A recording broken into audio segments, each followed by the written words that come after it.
Hey, will you let me into your world for a minute?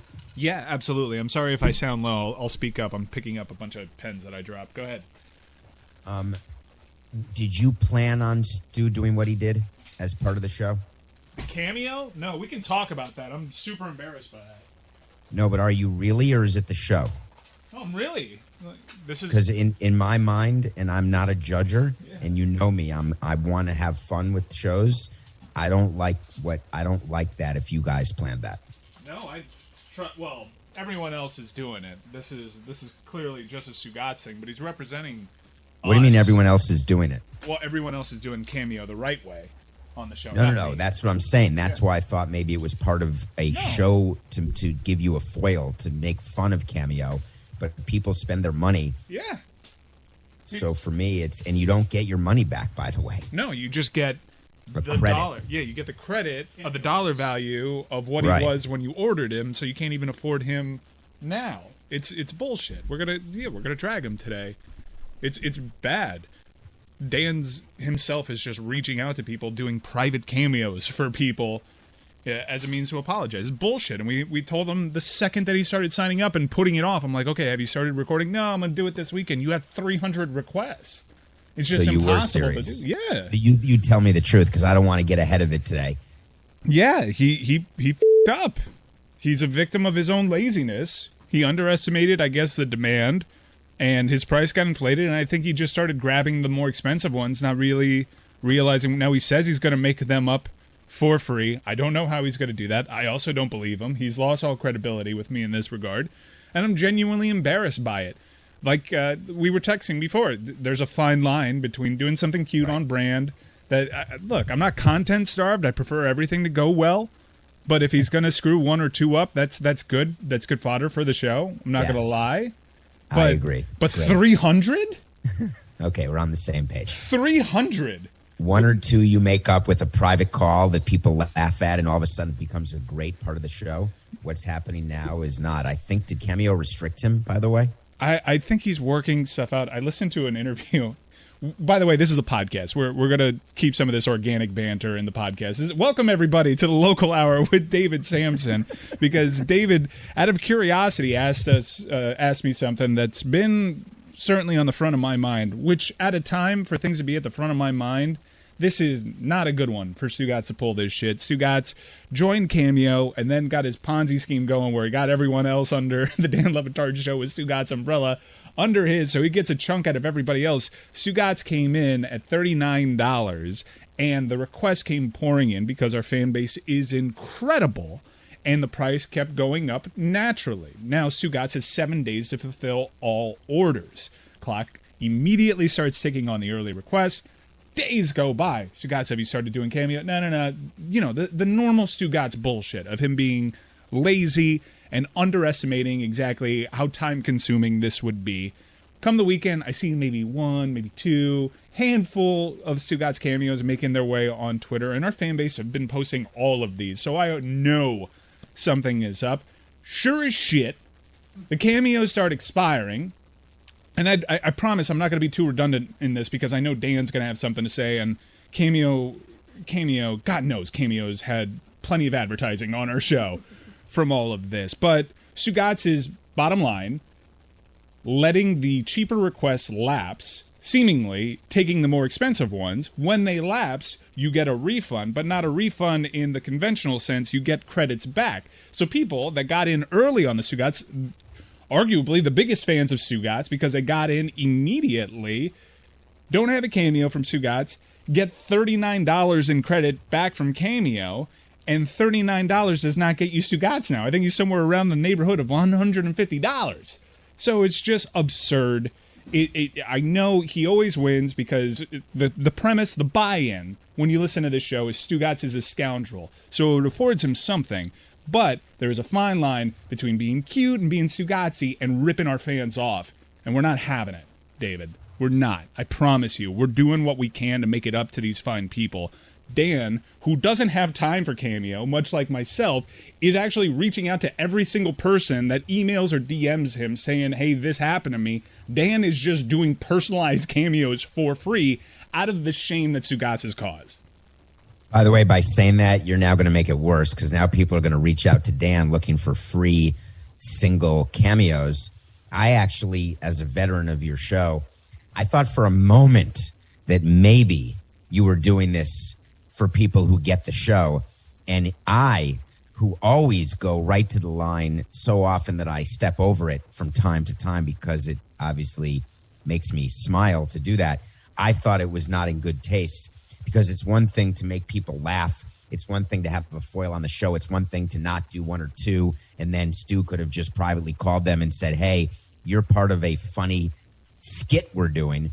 But it got so bad that to me, it wasn't funny. So I texted you and we communicate a bit off camera, but not a lot. And I felt compelled because if there were something I was missing, I wanted to know it. I wanted to be on the inside of the mystery before I took a stance because I find it to be unacceptable to do that. Now, people may laugh, and I'm giving you your next question, which is you ripped people off all the time. They bought season tickets from you, and you would then trade players. You're the king of this. I'm glad you don't have this blind spot. No, it's not a blind spot at all. I find it to be absolutely hysterical that you would think that I am, what's the word when you act hypocritical? You would think I'm hypocritical. But no, I find it very different when someone buys a ticket to a game where I promise to give you 9 players, 9 innings with a chance of winning or at least of being entertained with a cold hot dog if we even have them in stock. Cameo, to me, is a different contract between the person on Cameo and the person requesting the cameo. I do not view them the same, but I'm willing to listen if you were about to come down on me hard.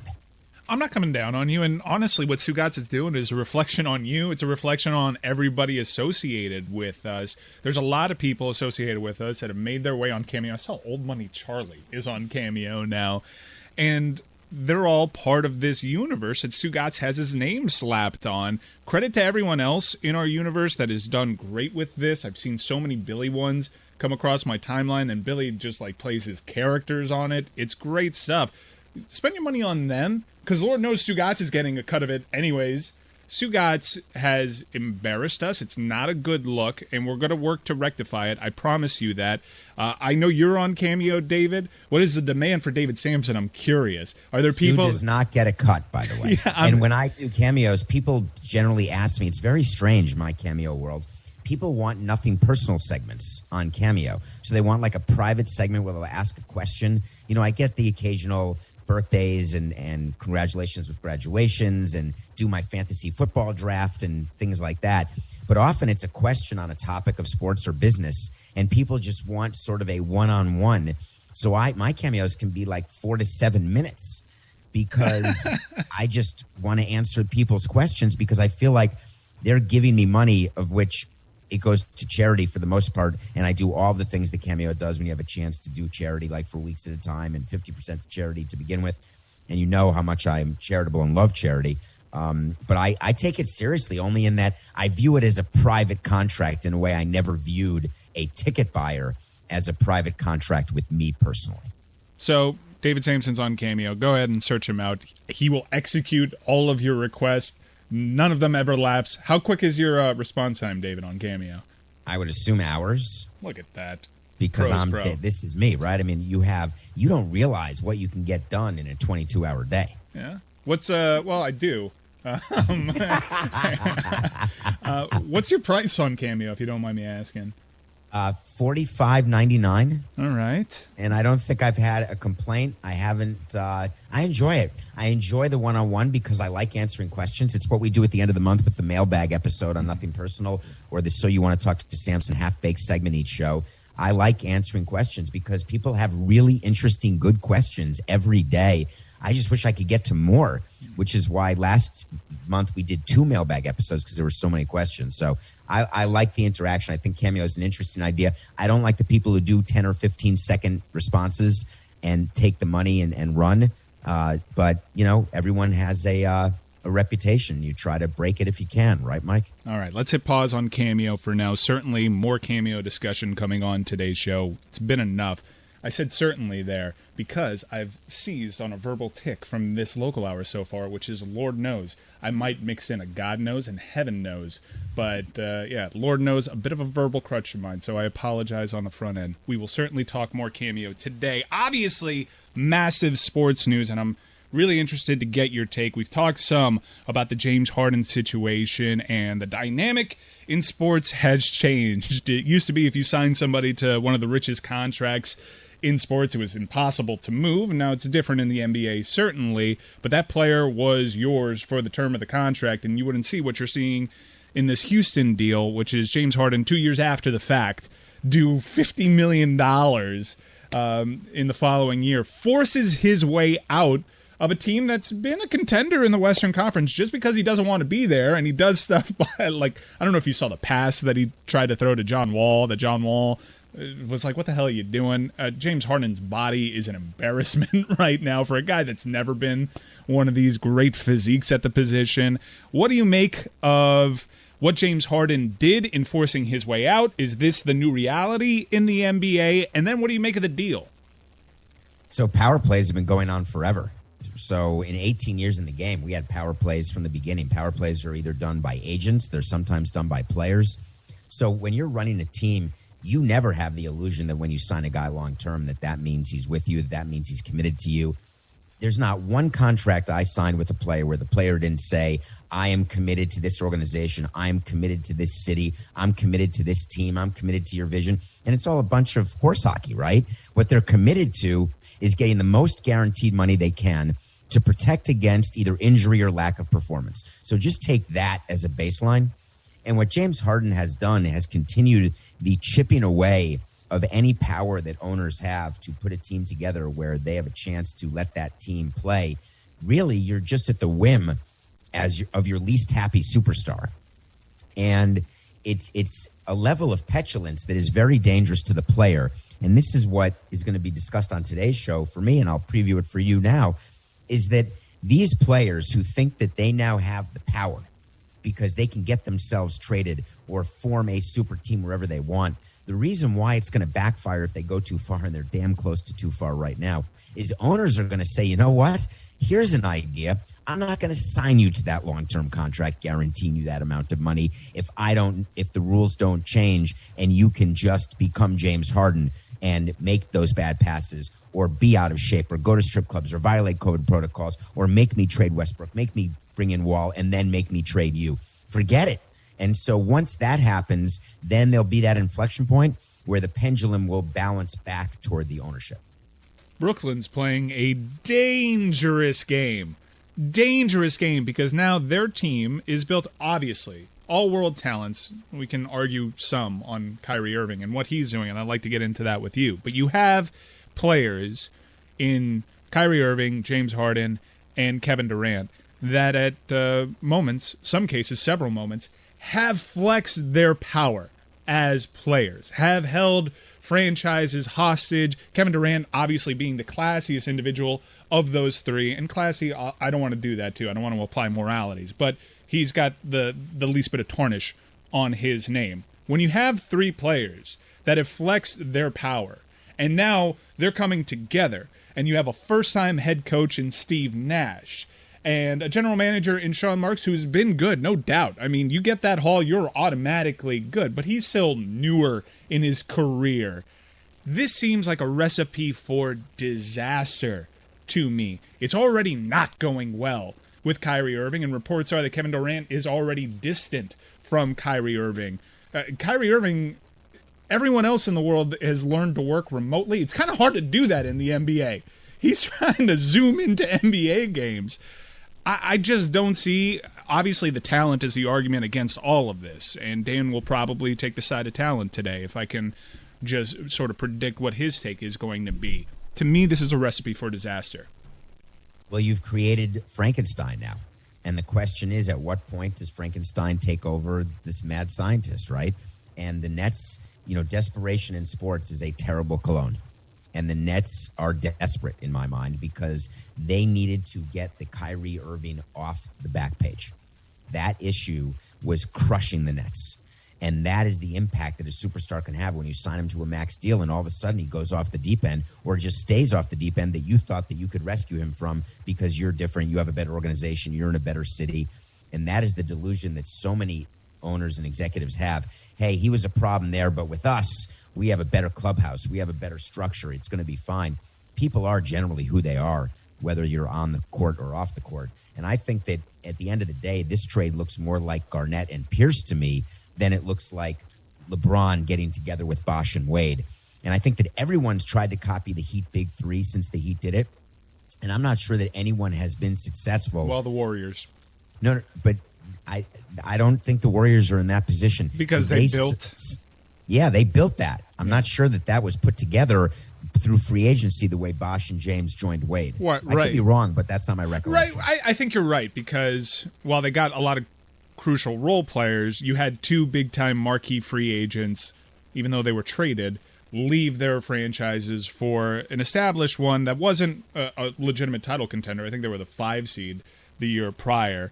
In Golden State's case, Steph Curry, Klay Thompson, and Draymond Green were drafted by the organization, and they just brought the one free agent over in Kevin Durant. So I think you're right. And they had won a title, though, keep in mind, before Durant even got there. Yeah, so it's not apples to apples. And I think you're right. No one has truly replicated. Well, let me think about this. For just 1 second. The Lakers, no, because they just have the 2. And Cleveland had Kyrie already. Okay, I'm willing to give you that. No one has replicated it the way the Miami Heat did it. And that's how it happens in a copycat league. We're all copycat in baseball and in basketball or in football. You see something that works and you want to do it. And the reason why something works in the beginning is because you've got a arbitrage situation with the other teams where you're doing something that other teams are not doing, like defensive shifting in baseball. The reason why it works so well in the beginning is no one else was doing it, so you had that incremental advantage. When everyone's doing the same thing, all of a sudden, that incremental advantage disappears, and therefore you start looking for the next new thing to do. So it feels like the Nets are like the last man on the block to try this, and it just feels like the wrong personalities. And maybe I'm just harsh on Kyrie Irving because I'm so livid with the way he acts and how assuming he is that he can do whatever he wants and the team will be fine and he can keep cashing his paychecks. I would be suspending him without pay right now. Wow.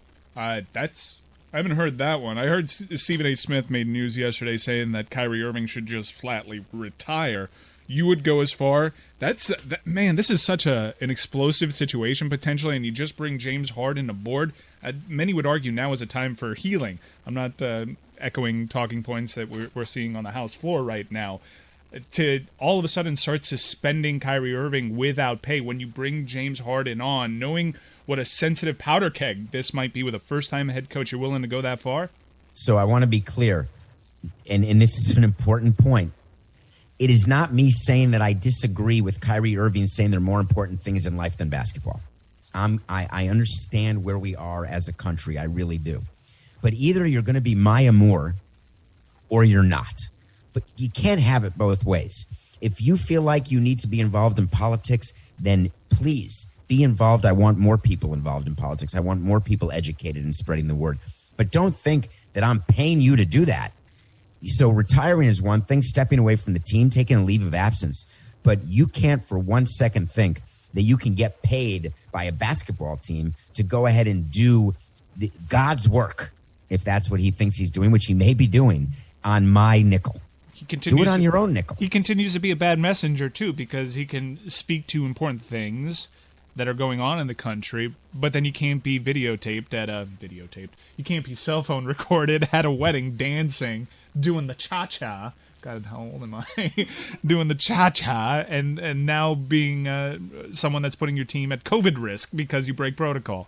And by the way, what Sean Marks said to me was embarrassing, and I hope he wrote that statement that he released yesterday that we covered on the show with his eyes closed and his fingers crossed, because him saying Kyrie will be back, he's gone for personal reasons, we don't know when he'll be back, and maybe he'll talk to the media when he's back, maybe he won't, that's up to Kyrie. Give me a break, Mike. He's got to address the situation and take charge.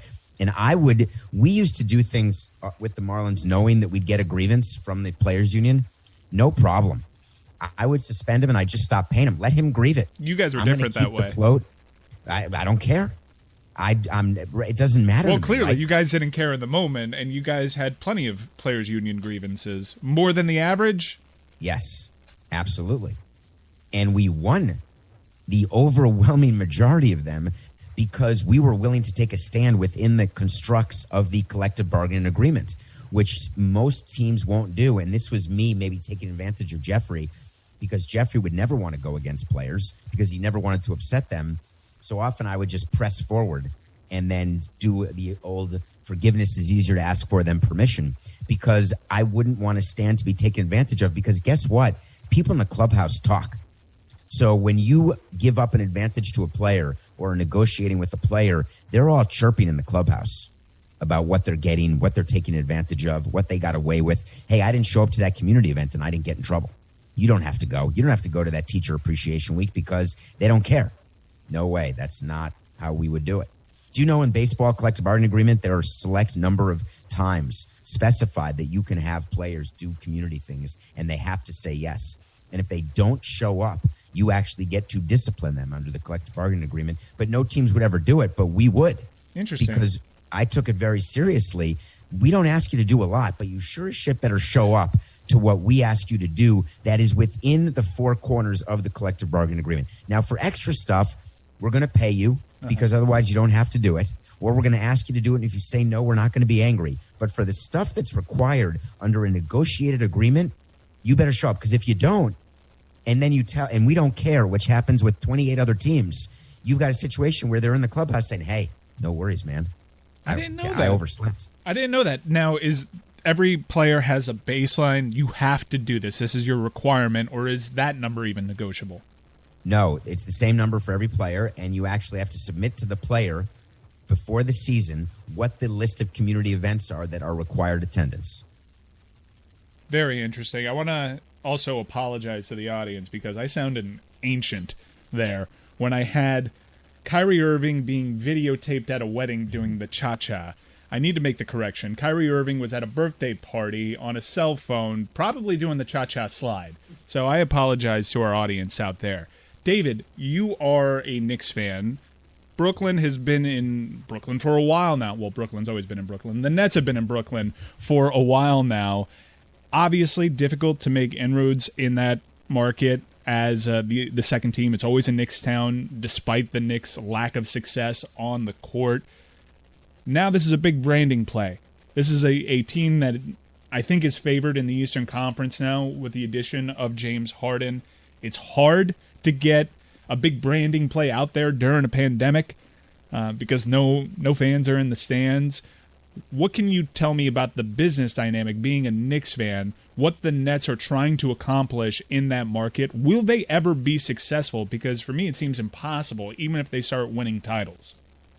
They want a sliver, right? It's what the rental car companies who try to get after Avis and Hertz, right? You don't want the whole thing. You want a sliver. The cruise companies, you want to go after Carnival or Royal Caribbean. You just want a tiny bit of their business. The Knicks if you're a Knicks fan, you're in trouble. And the reason why you're in trouble is there's no motivation for Jim Dolan to ever change the way he acts because it's never impacted his pocketbook, ever. No matter how bad they are on the court, it doesn't impact attendance, average ticket price, corporate sponsorship level, TV revenue, network sort of value. Nothing gets impacted.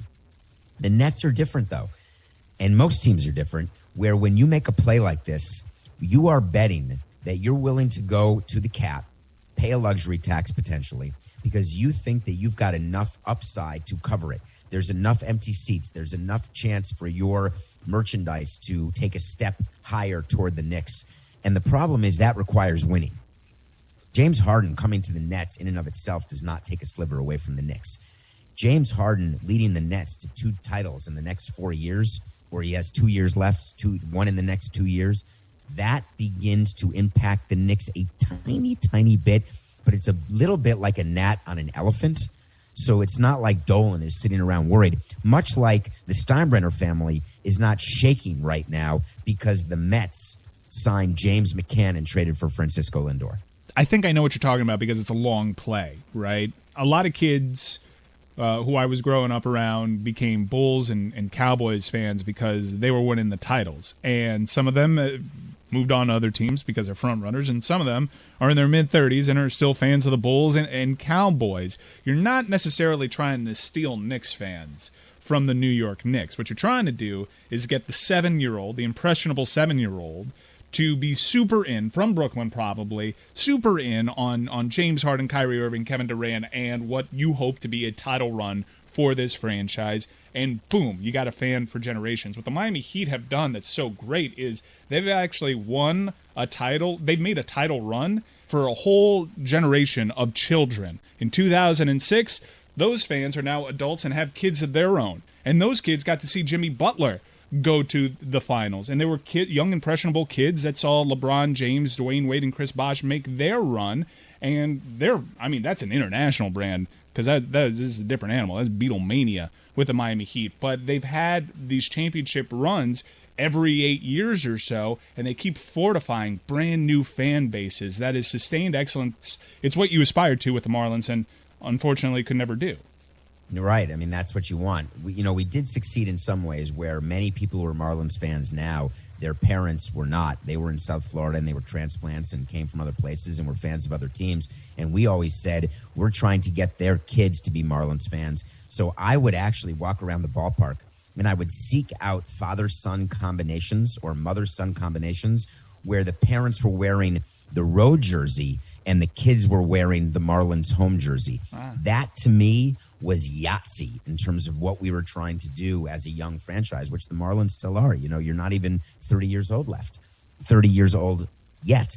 So that is very similar to what you're going to see with Nets. It will be fascinating if kids of Knicks fans are allowed to be Net fans because they say to their parents, listen, look what they're doing. I love it. We're winning. I just won a title, or I just got to the conference finals. And the thing is, in New York, to be a Nets fan instead of a Knicks fan, that is a long bridge to walk. I wonder if you covered this on your podcast, Nothing Personal, with David Samson. Go ahead and search that. Have you seen what the NHL did with their division names? Of course. Yeah, we did cover it. It was a fun segment. And, the Mass Mutual East Division and the Scotia Bank North Division. The NHL is desperate for money. They're absolutely getting crushed, the owners are. They have a terrible network deal. And the only reason they're playing this year is that they need to get a new TV deal next year, and they have an expansion team coming next year in the Seattle Kraken. Other than that, they would have shut down. And 2020, I think that we are forgetting there was such a social justice rush. There was such a anti-Trump rush or a pro-Trump rush and partisanship that occupied us, the pandemic as the overarching mushroom cloud. People are forgetting that we're now just going to start to see the impact this has had on businesses and what businesses are going to do to get right. So when the cruises start going again in Miami, it's not as though you're going to get the same quality food and the services are all going to be the same. They've got to start making up the money that they lost over this year. And teams are going to be the same way. And you're seeing it with MLB free agency. This is no joke, Mikey. There's a reason why players aren't getting signed. And it's not that we're trying to show it's not we, it's they. It's not that they're trying to show strength to players and say, we're going to get you in the next collective bargaining agreement. No, it's them saying, I don't care what you write in the media or what you believe. We got crushed, and we are now going to pass along those losses by decreasing our expenses, and that means salaries are going down. This season's all about mitigating losses, I think, across the board for the four major sports here. It does seem as though the NHL is rumored to have a lot of interest, maybe a partial network deal. Half the season goes here, half the season goes there. I know Fox is in the game. Live TV rights. Business is still booming because it's appointment television, but the NHL find themselves, in terms of the four major sports, way back. It's interesting that you invoked what's been going on in the country, because the NHL has obviously been on the sidelines. They know their fan base, and they don't mix that at all. Even at the height of it over the summer, you had to force the league to stop play when everyone else did. There was one game going on, and then finally smart people got in the room and said, hold on, let's pause. The NHL has its fan base established, but the country is obviously changing. Joe Biden just got more votes than any presidential candidate in history. is the NHL going to have to change its ways to attract newer customers? Because I think much like baseball, they're starting to have an older fan base. The number one example of what you're talking about is NASCAR, right? I mean, that to me is far bigger example than the NHL. For NASCAR to say no more Confederate flags was way more epic than the NHL saying, we're going to press through. And by the way, all the leagues are trying to press through. All the businesses are trying to press through in the COVID pandemic. Are people going to change based on the country? The other side of it, though, is Trump got more votes than any other winning presidential candidate in the history. There was just more engagement. More people were voting because people felt there was more at stake. I think these next 4 years are going to be very interesting with what happens, in terms of the impeachment. Obviously, I don't know if you're going to cover it on your show. I'm definitely covering it on Nothing Personal. It's fascinating to me what happened in this sort of bipartisan impeachment. It just doesn't happen ever, right? It's always Bill Clinton has sex with an intern and the Democrats say it's fine. And whether it is fine or not, I'm not opining, but it was straight down the line, right? What happened when you start... Well, I think the objection, not to do revisionist history, because a lot of people flippantly say that was it. It was the lying about it. The perjury is, that was the impeachable offense, right? But what they were judging him on was not... it was a morality play. It was morality. Of course, every Democrat back then knew that he perjured. He purged... Is it purged himself? I think that's when you throw up. It's perjured himself, I think. This is when I need Coca. Is it he perjured himself? I think he perjured himself. Yeah, perjured himself. Thank you, Chris Whittingham. That is the issue that was supposed to be under consideration by the Senate, right, with Clinton. But in fact, what they were doing was saying, no, it's all good. What happened with Monica, it is what it is. Let's move on. We're not going to give the Republicans this. But we're just seeing a sea change in the country. Wait to see what impact it has, because businesses have to adjust. And the way businesses adjust is they look at their revenue. And so, if we can just bring it back to the NHL for 1 second, the way you get a TV deal in major sports is you put on a piece of paper your entire menu of what you have to offer. So the NHL puts every regular season game, every playoff series. They know the exact number of games. And then they go out and they sell it and they put the pieces together. All the networks do this. The NFL does it. They combine NBC and ESPN and ABC and Fox, MLB, Turner, ESPN, Fox, MLB Network. So what the NHL is very normal. You keep selling until you literally have nothing else to sell. Like Stugotz with Cameo. If I may... No, definitely not. Because the equivalent of that would be getting rights fees from ESPN and deciding not to play the games. Yeah. I mean, that doesn't work very well. If I may speak to the audience just a bit as an aside, totally, it's weird, given where we were. We're still trying to figure out what we are as this independent pirate ship, and you have to afford us the fact that Dan's been waiting to do these shows for 15 years, and coincidentally, the first week of freedom, we see something we've never seen, which was a siege on our freedom. The beacon of democracy in this country was attacked by right-wing terrorists. And they're our neighbors. There are people that we see every day. So obviously those shows were lacking in sports and more centrally focused on one thing. We're going to get the balance right. This is not Mike saying more sports, but perhaps a dash, and you'll get that today in the Big Suey. Amin El Hassan's going to explain to us this big trade in the NBA, but we're going to find our voice. We're going to find our voice, afford us that. The feedback has been really good. If we can nitpick on one thing, it's the fact that we're a sports show, technically, and haven't really talked sports. We'll get the balance right. Afford us that opportunity, and thank you for your patience. Do I need to be here for this? No, I just took the opportunity because I really don't have those opportunities to just carve out. We don't have built-in breaks, so the hours are not as diverse as they once were on our show, because every commercial break we just sort of reset and do a different topic. Now hours are more driven on one topic, so we'll figure that out as well. And this is my only opportunity to say that, David. So thank you for your patience. One last sports question before we get into your review. Let's be quick with this one, because I don't know how much you have on it, and I really want to talk to you about movies. We haven't done that in a while. The Cleveland Browns obviously defeated the Pittsburgh Steelers. First road playoff win since, I believe, 1969. First playoff win as me, a Cleveland Browns fan. First Cleveland Browns playoff win since I was 7 years old. Dumb and Dumber was the #1 movie in America at the time. I love Dumb and Dumber. I think you do too, David. Absolute classic. All-timer. Yeah, absolute classic. All-timer. Juju Smith-Schuster is an interesting case study because, Juju Smith-Schuster is this player that is more famous than his productivity suggests. He's now playing slot receiver for Pittsburgh. Credit to him, he actually had a good game against Cleveland, but he hasn't had a good season. He's an unrestricted free agent. Steelers do such a great job developing young wide receivers, and it seems as though every time there's an embarrassing loss by the Pittsburgh Steelers, it's usually preceded by Juju Smith-Schuster talking all sorts of shit and giving bulletin board material, which I think even you would agree is overstated. However, after a frustrating loss like that, the fans don't direct their ire to Ben Roethlisberger, who had, I think, 4 turnovers in that game. It's all about Juju Smith-Schuster because he was talking loads of shit and it bit him in the ass. So, if you have a player like Juju Smith-Schuster who can't stay off of social media, you had something like this with Logan Morrison, but he wasn't considered what Juju Smith-Schuster was. He keeps doing this week in, week out. He finally stops dancing on opposing teams' 50-yard line, but then he won't get out of his own way and say stupid shit like Browns is Browns in a preview to that game. How do you handle this Juju Smith-Schuster? Do you even bring him back as an unrestricted free agent? Because it's a bit of a headache. It's a juice squeeze situation, right? Very simply. And I hate to admit it, but it really is true.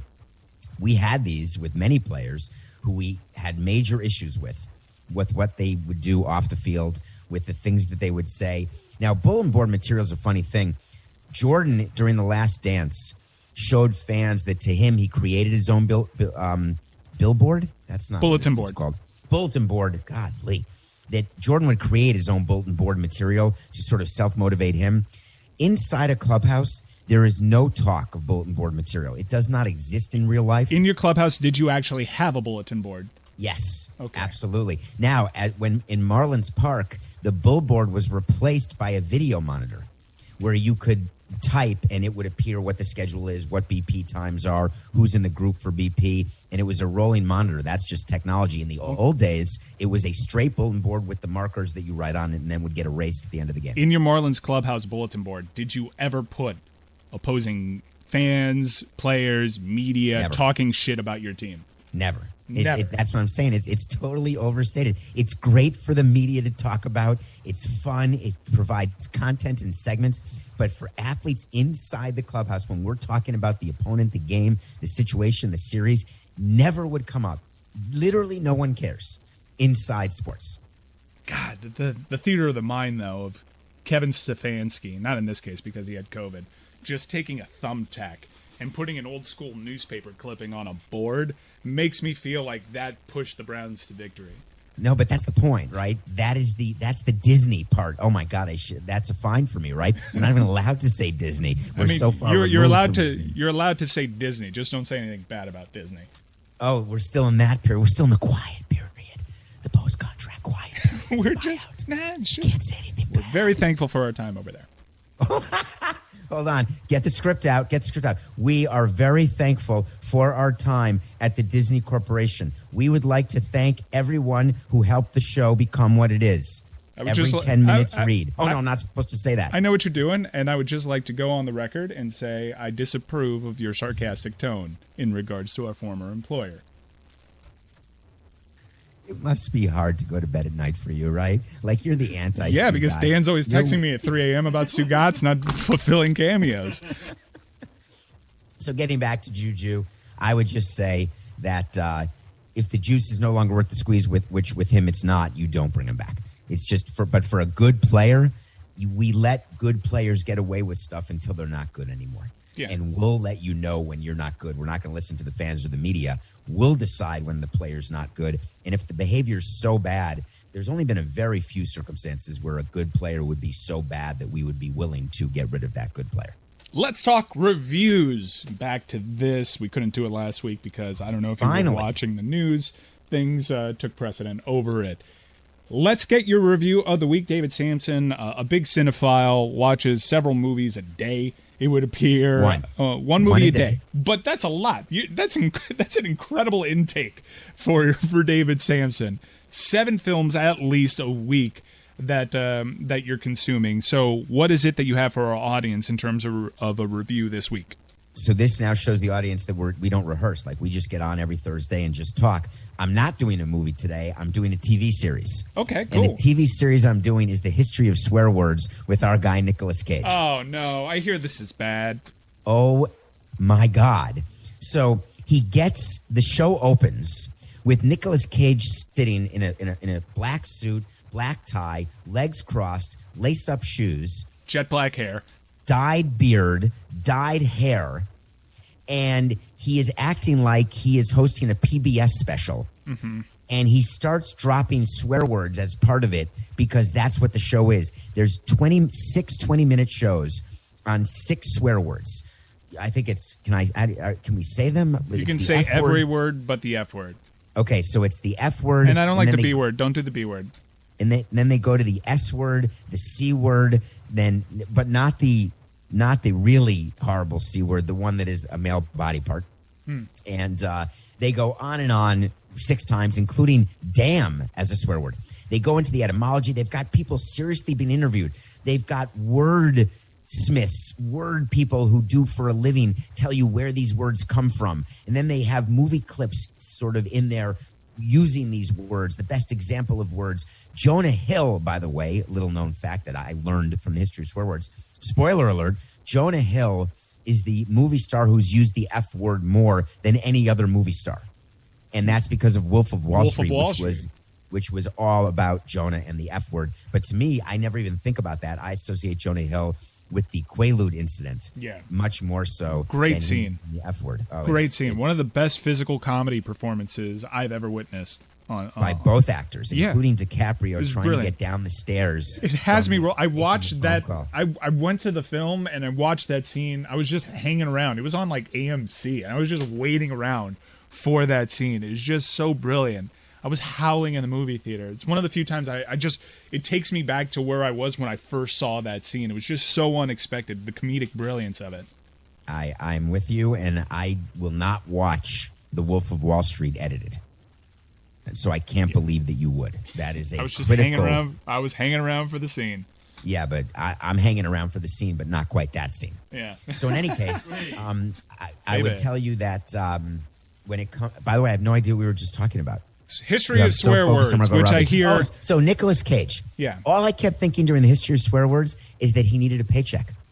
I mean, that was in my head. I mean, that's sort of the deal with Nicolas Cage, and you just sort of hope that it's good.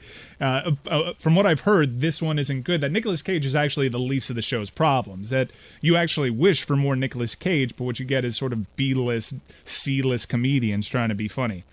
I'd never heard of any of them except Sarah Silverman. And Nick Offerman, I know, as I'd heard of as well, from We're the Millers and other things that I've seen him in, including the movie where he plays the musician father of his daughter, and they make great music together, which is a great Nick Offerman movie, which I can't remember. It was a very small independent film, what it's called, but I think I reviewed it. I didn't buy in it, but it was only 2 hours of my life, so it's 3 20-minute episodes. And I did learn a few things about where the words come from and going back thousands of years and what they actually mean, what their Latin derivatives are. But for Nicolas Cage, when this was promoted, I thought this was going to be an epic series because Netflix was promoting it like this was a major, creative, brilliant event. And it turns out to be absolute horse hockey. Cheap laughs.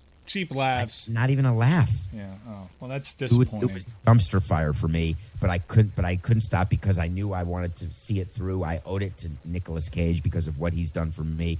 I'm disappointed he feels he has to dye his hair and his beard. I'm disappointed that he has to do this show, but it is what it is, right? Well, it's not even real hair up top, unfortunately, for Nick. What? No. That's a toupee? I mean, come on. That's the first I've heard of that. Come on. His hairline keeps moving. It's sort of like John Travolta. Thank God John Travolta just embraced the fact that he was bald. Because how does the hairline keep moving backwards and then forward? That's just not the way that this is supposed to go. Well, doesn't LeBron's hairline do that? He puts in like certain hair coloring. Nicolas Cage has absolutely gotten plugs. No doubt about it. No doubt about it. And he dyes the plugs to an absurd... it's the blackest of black. There are parts of the universe that aren't as dark as the shade in Nicolas Cage's beard. Now's the part of the show where I actually give you a couple of recommendations. We can have some banter, but the star of the local hours with David Samson is obviously his review. Don't watch Away on Netflix. Terrible show with Hilary Swank. I hope there's no season 2. I sat through 10 episodes. Garbage. I stopped show. after 1, Mikey. I should have mentioned to you. It was so I couldn't do it. One episode, and I rarely quit, but I quit. Terrible. Why would Hilary Swank sign on to do this? I'm probably extending her some more credit than I should. She used to make good choices. Not so much when you look on the IMDb. You get a treetop view on that thing. But please watch Disclosure on Netflix. Disclosure, not Michael Douglas and Demi Moore's sexual thriller in the Pacific Northwest. Which I loved, by the way. It's a great movie. Are you kidding me? Demi Moore, baby. Disclosure is about transphobia and Hollywood's role in perpetuating this transphobia. It is so insightful. I was on the edge of my seat. It was one of the more educational experiences I've ever had watching a documentary. It was fascinating. Laverne Cox, she is a brilliant spokesperson for her causes. She can explain things to you coming from a level of understanding, and while also being able to project the trauma that these specific moments in cinematic history gave her and people like her. It was a fascinating watch, really well done. Please watch Disclosure. Don't be ashamed. It's guaranteed. Don't be ashamed. We'll review it next week. Do not be ashamed of your level of education on the matter. Go into this with an open mind. Go into it looking to learn, because you will, and you will realize this is why we have diverse programs. This is why representation is so important, because, look, I was a little kid laughing at Ace Ventura when he was doing the parody of The Crying Game and putting the plunger in his mouth, and I had no idea how traumatic that is for someone going through something in that very moment in time, while you have an audience, a theater full of people laughing at what is your trauma. So it is just so well done, and I cannot give this a better recommendation right now in terms of documentaries available to you on streaming platforms. Seek this out. Before you whip yourself, Mikey, I would say that humor in general, going back to the early days from Eddie Murphy, Richard Pryor, back to Abbott and Costello up to now, humor is generally based on the expense of someone. Oh, yeah. On some group, on some person. Totally. And every time you're laughing because it's not you, or you're laughing because it is you, and that you're sort of embarrassed by it, or you're embracing that. So I wouldn't say that is, what Jim Carrey was doing. And I look back at some of the movies of the 80s and 90s, and we say, oh, my God, it's so politically incorrect. But the reality is that people will look back at movies of this time period and say the same thing. That's just the nature of humor. So don't make yourself crazy that you laughed at Ace Ventura. Oh, I'm not. In fact, I think Ace Ventura is probably the flimsiest example, because what happened in Ace Ventura was more of a parody on The Crying Game. And they actually dive into The Crying Game and the big twist ending in The Crying Game. So I kind of felt like if they were unfair, maybe it was just because Ace Ventura was such a great film experience for me when I was young. Maybe that's what I was experiencing, but I thought it was one of the flimsier examples. But all in all, I learned so much about the subject matter. Please watch this. David Samson, thank you so much. Really enjoyed doing this local hour with you and talking about the con artist that is Stugotz at the top. Nice little organic banter. Stugotz just sat down, by the way. Dan, you want to give the people a preview of what is coming up here? On the show today? Yeah, I know we have the Big Suey with Amin El-Hassan to break down the big NBA trade.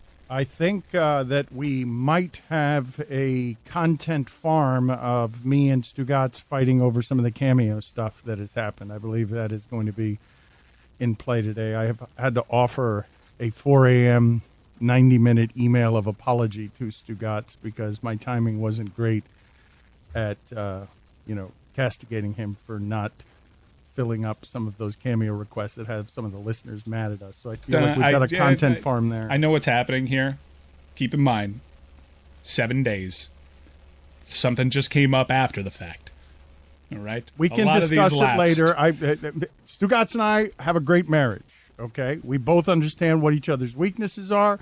I don't think I'm speaking for Stugotz when I say that we have a great marriage, and I felt the need to apologize to him last night profusely. It doesn't mean that he wasn't wrong. I just am also wrong, and so we could be wrong together on air. Well, what kind of debate is that? It's both things? Two wrongs make a right. Wait, was that Stu on the local hour with me? Hello, Hi, David. Stu. He's been here the whole How are you? time. He's been here the whole time. I'm here every week, Dave. Well, I miss your voice.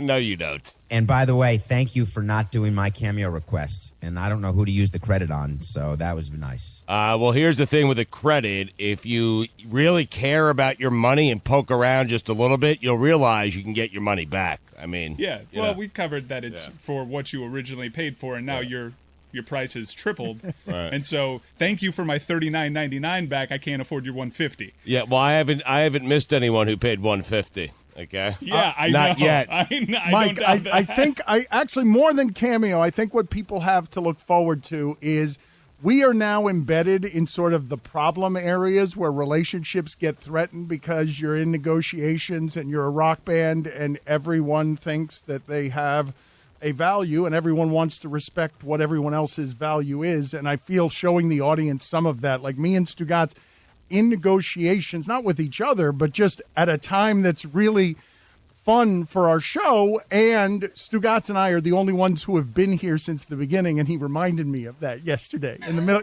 he took my 4 a.m. weakness to remind me of the fact that he and I are the only ones who have been here since the beginning. In fairness to me, I sent it at like 10:30 right before I went to bed. You decided to read it and respond at 4 a.m., and I just want your respect. I was I don't, the money, listen, I trust you. I've told you that 1,000 times. I took a blind leap with you here.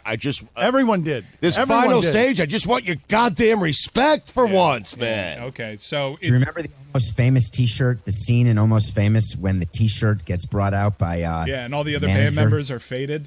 and all the band members are in the fading. background, Yeah. and there's Billy Crudup. That's what's going to happen. So be careful there, Stu, Yeah. because when the T-shirt comes out Yeah. and the press release comes out, know, I am. it's going to be Dan Batard in a big font, and your font is going to be teeny tiny. This is not going to be fun because That's been 20 years, Dave. My You're not life, helping 20 matters, years, Samson. okay? You're not helping It's not. matters here. Dave, every day I Stoking wake the up and I flames. say, am I going to be in the picture today? Oh, Jesus. I have no idea. Great. So here it's Vintage Stugotz turning it on us, and I know No, he no, has no, good no. reason. Let me- And he's going to be on top of that defensive, so we No. can't do the good content with it. Let me say this. What I did to some of those listeners on Cameo was wrong.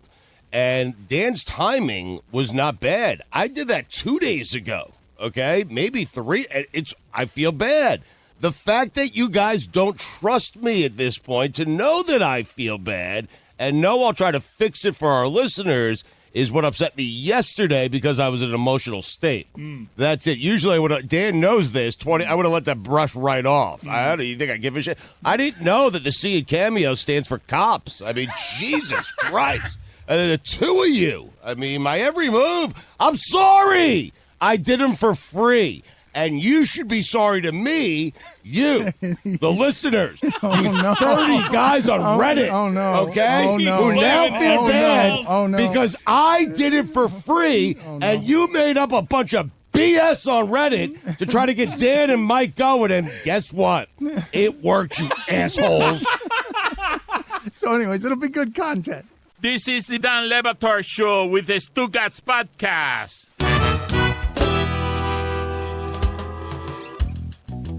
Welcome, everybody, to Hour 1. We're having a production meeting right now, and I was just telling the guys that I think some valid criticism from the first week is that it was very self-involved.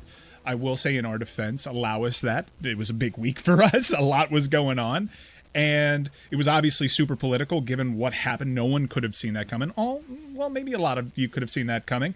And we haven't been, the hours haven't been diversified. They've been singularly focused. And I think we're really at our best when we have a lot of different things thrown out at you within a singular hour.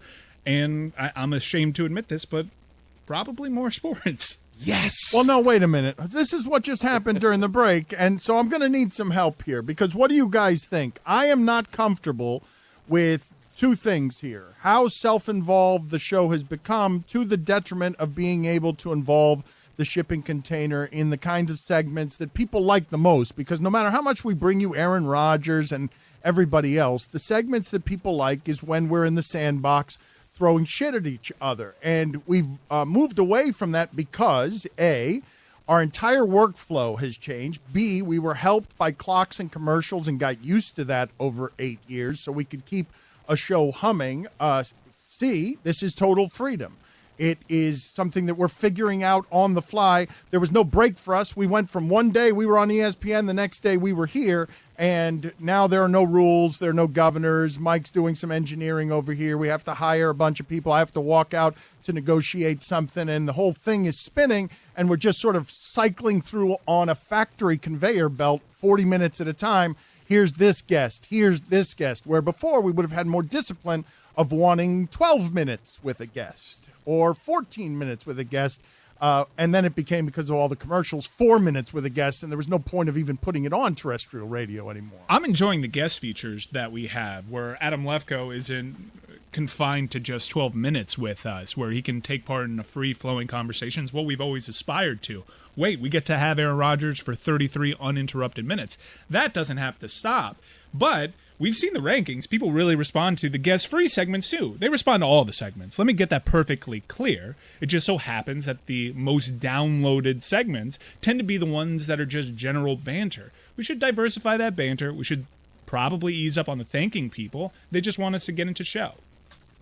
I think I know what it is that we need to get us back on track. And if you want, maybe set a timer so that 15 minutes from now we can do it. We'll build it up, tease a little bit. What's it called? TSA, TSL. Build some of that up a little bit. I guess that doesn't work on podcasts. But in 15 minutes, I'll set an alarm. I think what we need to do, Chris, set your alarm, go around the room, and all of us say, what's for lunch? Perfect. Oh, wow. You just saved it, Bill. This is a what's great been idea. missing. Yeah. That We're is back. exactly what has been missing. Thank you, Billy. I appreciate you coming in to the rescue and being a real glue guy in this situation. I actually think, I don't know the specifics of the contract, and we may have lost what's for lunch, but pivot, what's for brunch.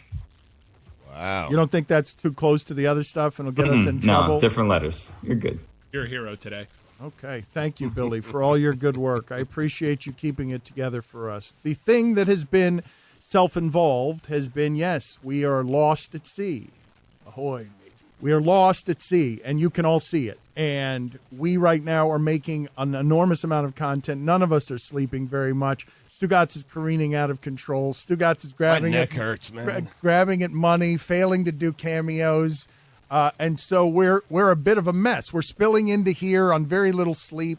I drank one day last week. I was drinking at 9 o'clock in the morning.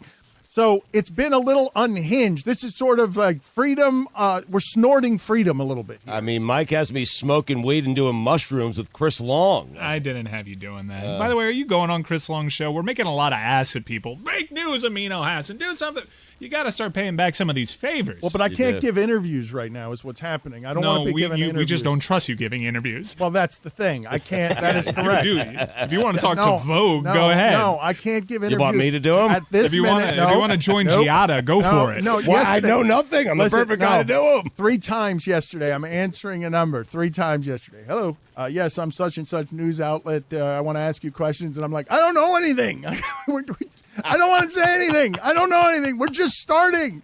We're not left-leaning. We're just starting. Leave us alone. Then they call me and they say, can you get Dan for us? Right. And so we got to be careful. No, but we were flattered. We're going to now, evidently, we're going to do the late-night circuit because me and Stugotz are being requested to be on Charles Barkley's podcast. We're now rebellious guests. The comedy. That's not quite the late night circuit, but I get it. Yeah. Right. Well, it's not at all the late night circuit. Does he have a podcast? Is that the thing? They want to Late night tape. circuit, Charles Barkley. They want to tape it at 2 in the afternoon. I mean, But that is late night, yeah. Oh, so we're not supposed to be flattered like if Jimmy Fallon invited us on. We've never been invited.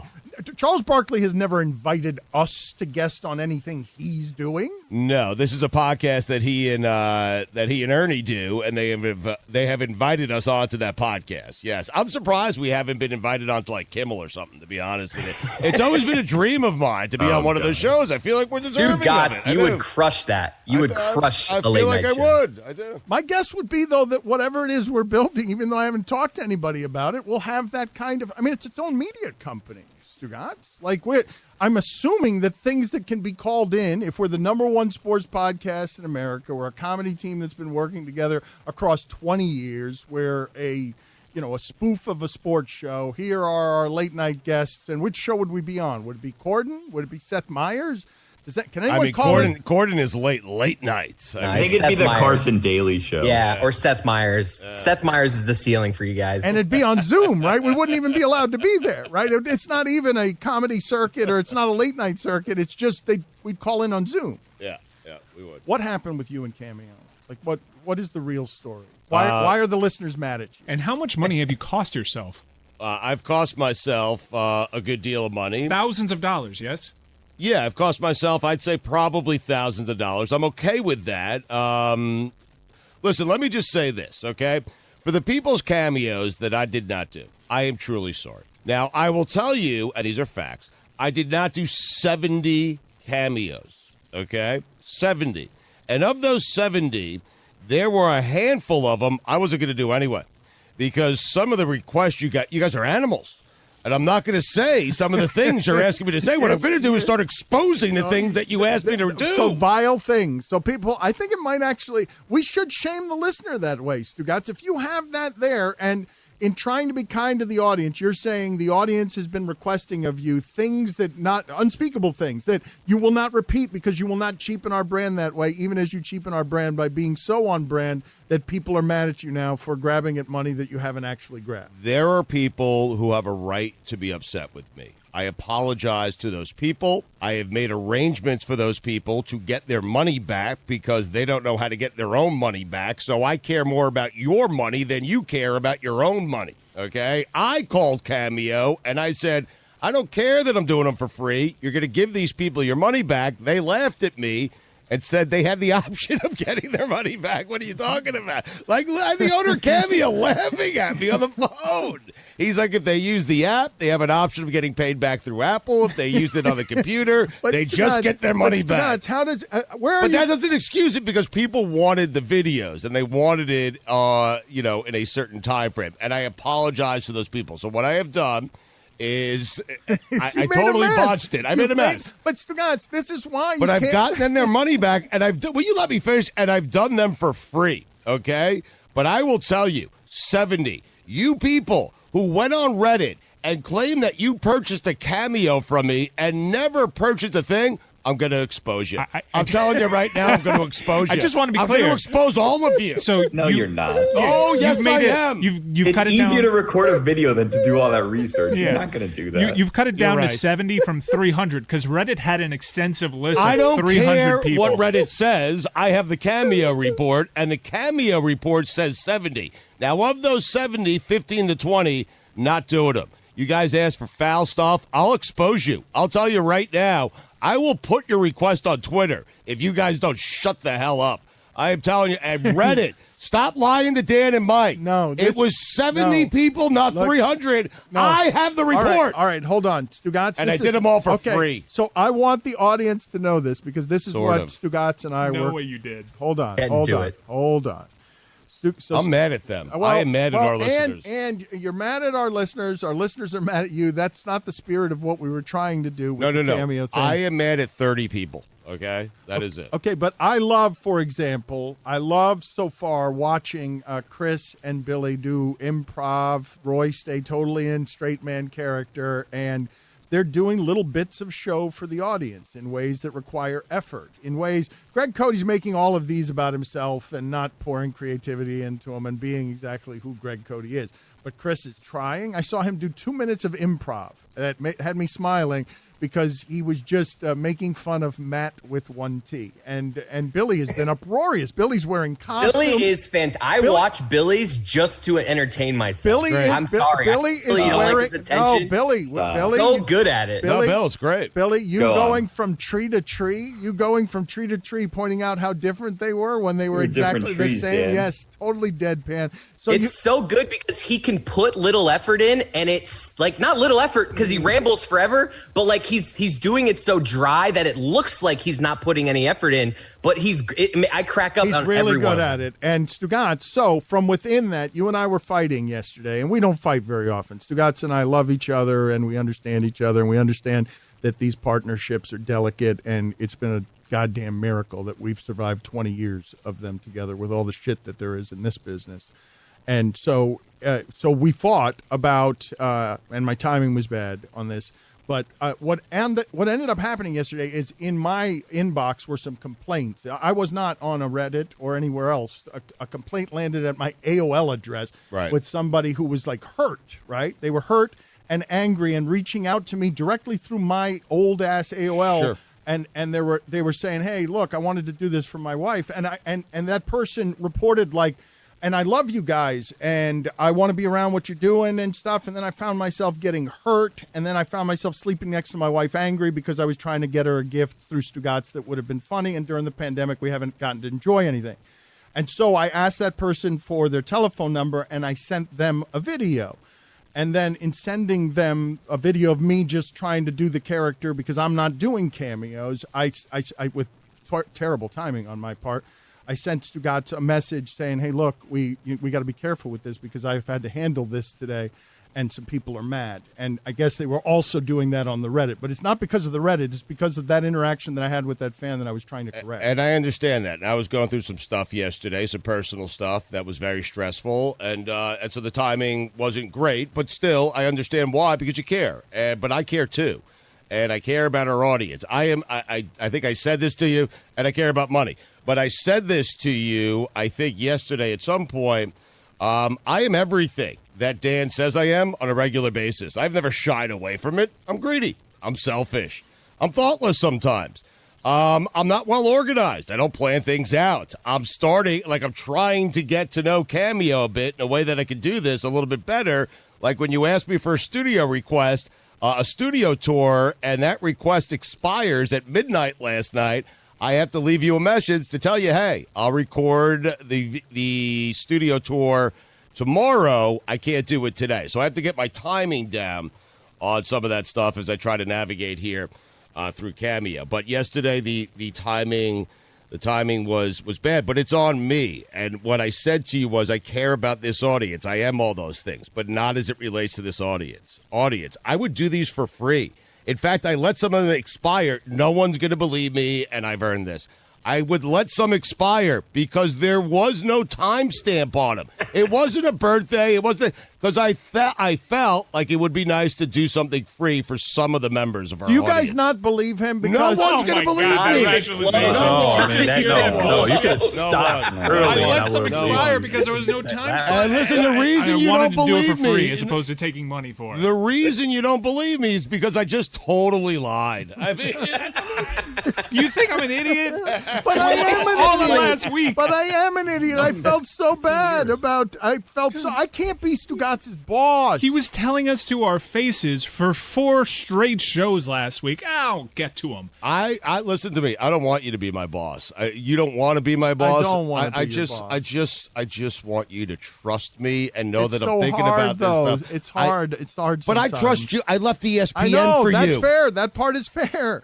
That part is fair. But so just a little trust back my way that, hey, Stugotz is he's 48. I've taught him a lot. He's gotten a little bit better. That perhaps I'm doing so much. I don't need to do a shirtless No, and that's the other thing. But here's the other thing. I mean, it's like the Cameo police. Here's the thing, though. You and Mike. I don't understand. Mike, he's right. You know, C in Cameo stands for cops.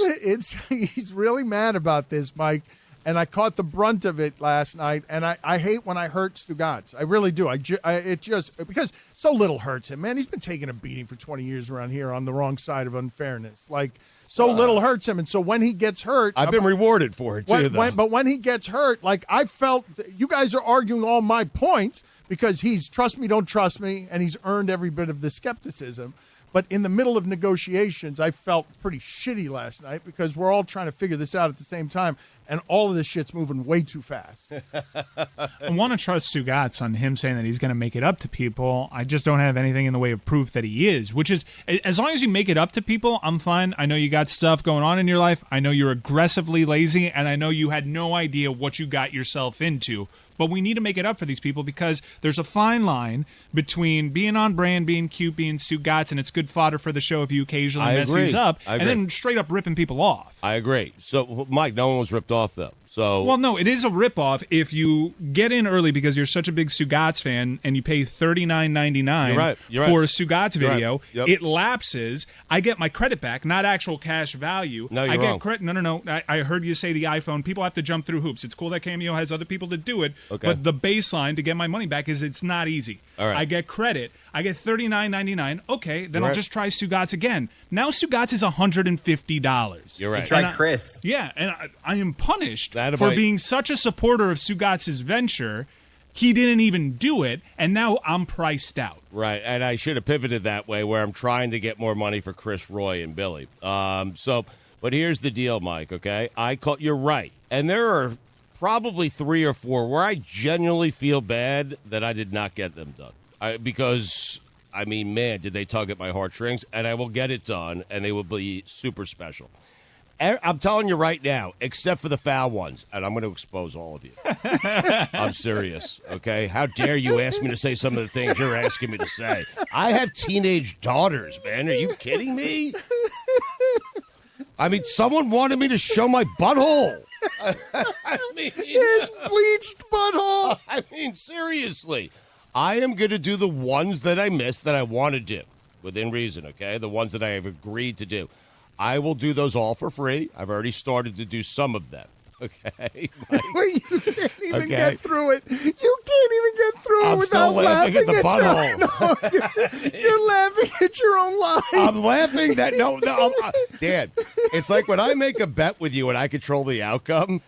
I made a bet with Cameo. I controlled the outcome. I lost the money. And I bet you $500 you weren't going to fulfill these asks, and I'm never getting paid. Listen, I am going to do them for free, and I called Cameo myself. And I said if it's too confusing for them to get their money back on the app, you're going to give them their money back, or I am going to stop doing Cameo, and that was a lie, but it worked. So you called this amorphous thing Cameo. There's just a number, and it's Cameo. I called Caddison. All right, tell me he answers his phone. Word up.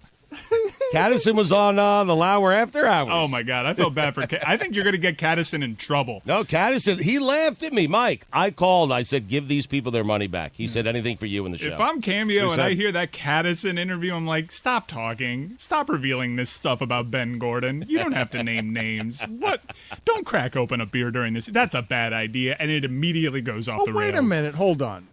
Cameo, can we just be honest about what is happening here? Because the tension between me and Stugotz and me and corporate has been for a long time. You know what that means? What does it mean? Yeah. What's for brunch? Oh, nice. Thank God. I wanted to talk about the cheapening of the show. Oh, I love this governor. Do we have a sponsor? It was way too focused on Cameo. Yep. All right, so what's for brunch, Dan? But it was focused on Cameo, but it's also letting people see inside on negotiations, intense nights. Yeah. All of us fighting over money as But Stugotz. I'm sick of it. You've done it for long enough. We all got it. He's sorry. He lied again, and we're good. Yeah, but I fixed it, and that's what you didn't. You're right. But what I'm telling you is I just want people to process this. I currently don't have a job or a contract. I haven't signed anything. I'm not making money. Cameo is my only source of income, and I am failing to do all of that. I don't know how you botched that. And a wayward DraftKings spot that showed up on Supotity. Well, here's one of the problems, though, and this is the tricky part, right? Stugotz right now, this big left-leaning company of ours. Portside. Ladies and gentlemen, let me introduce you in this startup as it gloriously rises, soaring toward the sun, toward riches and fame.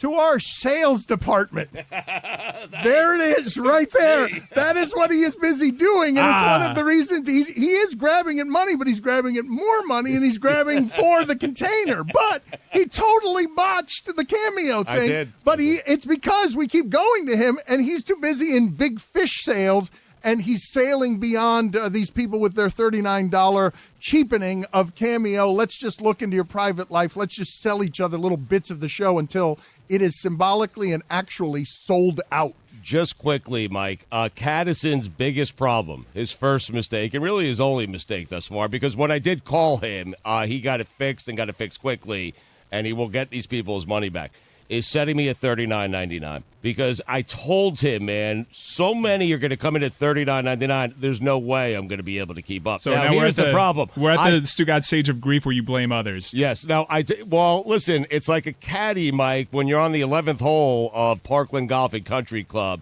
and the caddy tells you to use a 9-iron, right? And you end up using a driver and pinning it. Exactly, and you're right in the hole. Exactly right. Caddison made a mistake, and I said, listen, I will afford you one mistake, and that's it, okay?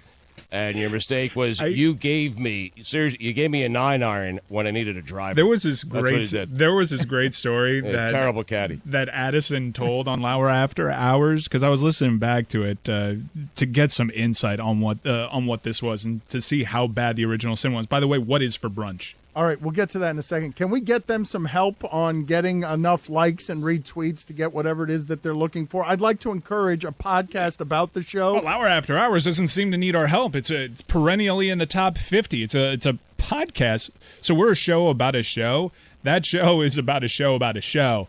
It's a podcast that's devoted to us, and we thank them for their support. But Addison from Cameo, which is a good get and great thought out of them to actually book him, joined him on there. And I think the funniest, most Stugotzy part of it is, thank God Addison didn't name this fan of our show. But you know how Stugotz is running this pyramid a little bit? He has Billy under his umbrella. Oh, it all feels like a cheapening. Like, it feels in some ways perfect for our show and what it is, and the tension between journalistic straight man and a guy who's actually wanted freedom more than me, son of Cuban exiles all his life, because now he's the sales department. Yeah, he's making Mike, money. We don't have anybody. But I've always had freedom.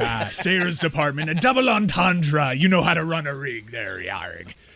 So, because sales, pirate sales. Yeah, that's what I was doing. Yeah. So he gets some money from Billy, which we've established is great at Cameo. He gets money from, like, Chris, all the stuff that they do. You get a chunk of that money. It's a referral system. Cameo themselves said this on this podcast, Stugotz. I see you shaking your head. Right. There was an interaction where just a fan of the show somehow found Stugotz's referral code. And Addison uses the generic name of Marc Jacobs, who just so happens to be like a world famous designer, so whatever. This person is not famous, has no reason being a celebrity Cameo endorser, but says he's part of Stugotz's umbrella, and Addison is still learning our show, so he takes him for his word, and he approaches Stugotz. Totally generic name, Marc Jacobs. Hey, I'm getting approached by this Marc Jacobs. He says he's a part of the show, and he's part of your referrals. Buddy, he might be. He might be. I don't know, but there's a chance. Yeah, take the money. Yep.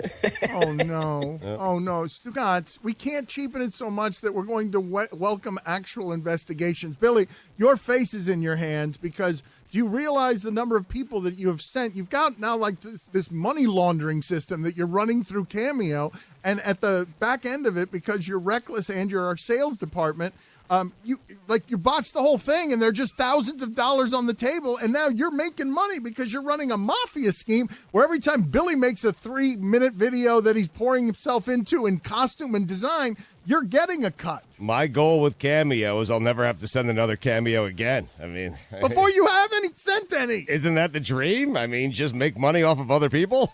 Billy, where are we with this?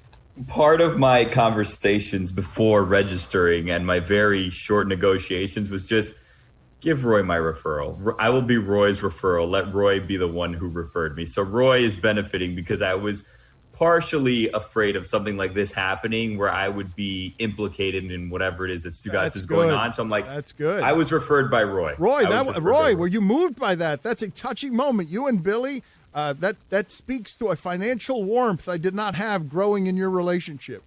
Yes, I am deeply moved that he did that, and it's a lot of money that came my way, so I really appreciate that. Billy, well, I'm trying to protect myself also. And a lot of money that came Billy's way, too. How but about Billy, that? you're crushing it. You've got your own little platform. It's basically Billy TV. Chris is chasing you down because it makes me smile every time I see Chris because he just from the moment the camera starts, he is just such an oaf. Yeah. It's a lot of energy too, man. This ain't easy. This Cameo thing bit off a little more than I could chew, man. Yeah, I wasn't expecting it to be this difficult. That's you why haven't done anything. Yeah, what? I mean, I'm making quiche. How has it been difficult for you, Stugotz? Explain to me. You haven't done anything other than sitting around waiting for Billy and Roy and Chris and some stranger and now Amin El Hassan to shoot their cameos and that money to get to my account. I mean, it's stressful. It's hard. Mike, how do we get this under control? Because this is by telling the people what's for brunch. Okay, what is for brunch? Billy, where did you want us to take that segment? Look, I can't believe this is the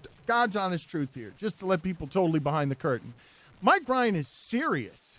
He actually seriously, we're a week out from ESPN, and with no sense of irony, none, even though he has a sense of humor. You know what? Producer guy in the middle of spinning plates, because all he's doing all show is talking to engineers. You know what he has the audacity to say to me? The audacity, after what we just did, corporate Michael, ever here for you, because now we have no governors and you hate us already after 8 free days because we're not doing the show you were used to 8 days ago because we're totally unhinged. All of a sudden I'm a CEO and you can tell I'm in bed with a snake. And he's our sales department. This is not a left-leaning company. It's just a pirate ship mess. Floating. You can't come in here and say to me like you just did, Dan, more sports. Get the fuck out of my life, dude. What do you mean more sports? Yeah. That can't be what it is for me 7 or 8 days in, where you're the executive branch. Now that's all we've got here. We don't have, there's no one above Mike on content. He's editorial. Yeah. And Andy's engineering. Mike is editorial and engineering. Stugotz is sales. Billy is Cameo improv. Chris is the worst personal assistant you've ever seen. Thank you. I cannot believe you made that higher. And all this happened because of Chris. Here. Now, Chris, you have not done one thing for me as my personal assistant other than end my ESPN run. You said you're hemorrhaging money. I've been crushing it on Cameo if you need a few hundy.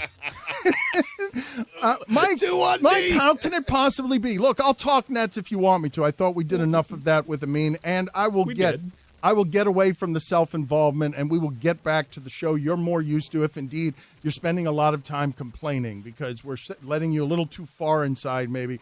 But all of this is real, is the point. Oh, this is real. We're in the middle of all of this. Our night's filled with arguments about this kind of stupidity and, not wanting to cheapening this. We don't want to cheapen it. We want this to be the cool thing that becomes the underdog, even though you guys think it's the cool thing. And so we'll stay out here doing it this way for a while, but it's a little too loose. Yeah. I've done too much politics. But at this time in America, come on, guys. I mean, you should absolutely be afforded that. And the fact that this is a new thing for us, you should be afforded to be more self-involved. But the category, when you look at the podcast, where we're number one on is sports. And on average, if I could be kind, maybe one of the 5 episodes we put out per day on this Dan le Batard show with Stugotz has to deal with sports, and you can mix it in a little bit more than we have. Yes, you did great. James Harden isn't going to get traded every day, though, Dan. We need to be able to give people a diverse portfolio, be able to talk Cameo,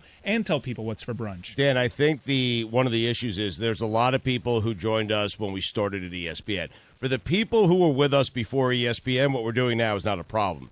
For the people who joined us when we started at ESPN and they grew to love us, what we're doing right now is something they've never heard before. This was the show before we got to ESPN. It was very self-involved, for better or for worse. But and this is the part I know, at the risk of getting yet more self-involved, okay? Because I do want to explain more and more of the bits to you. I want you guys.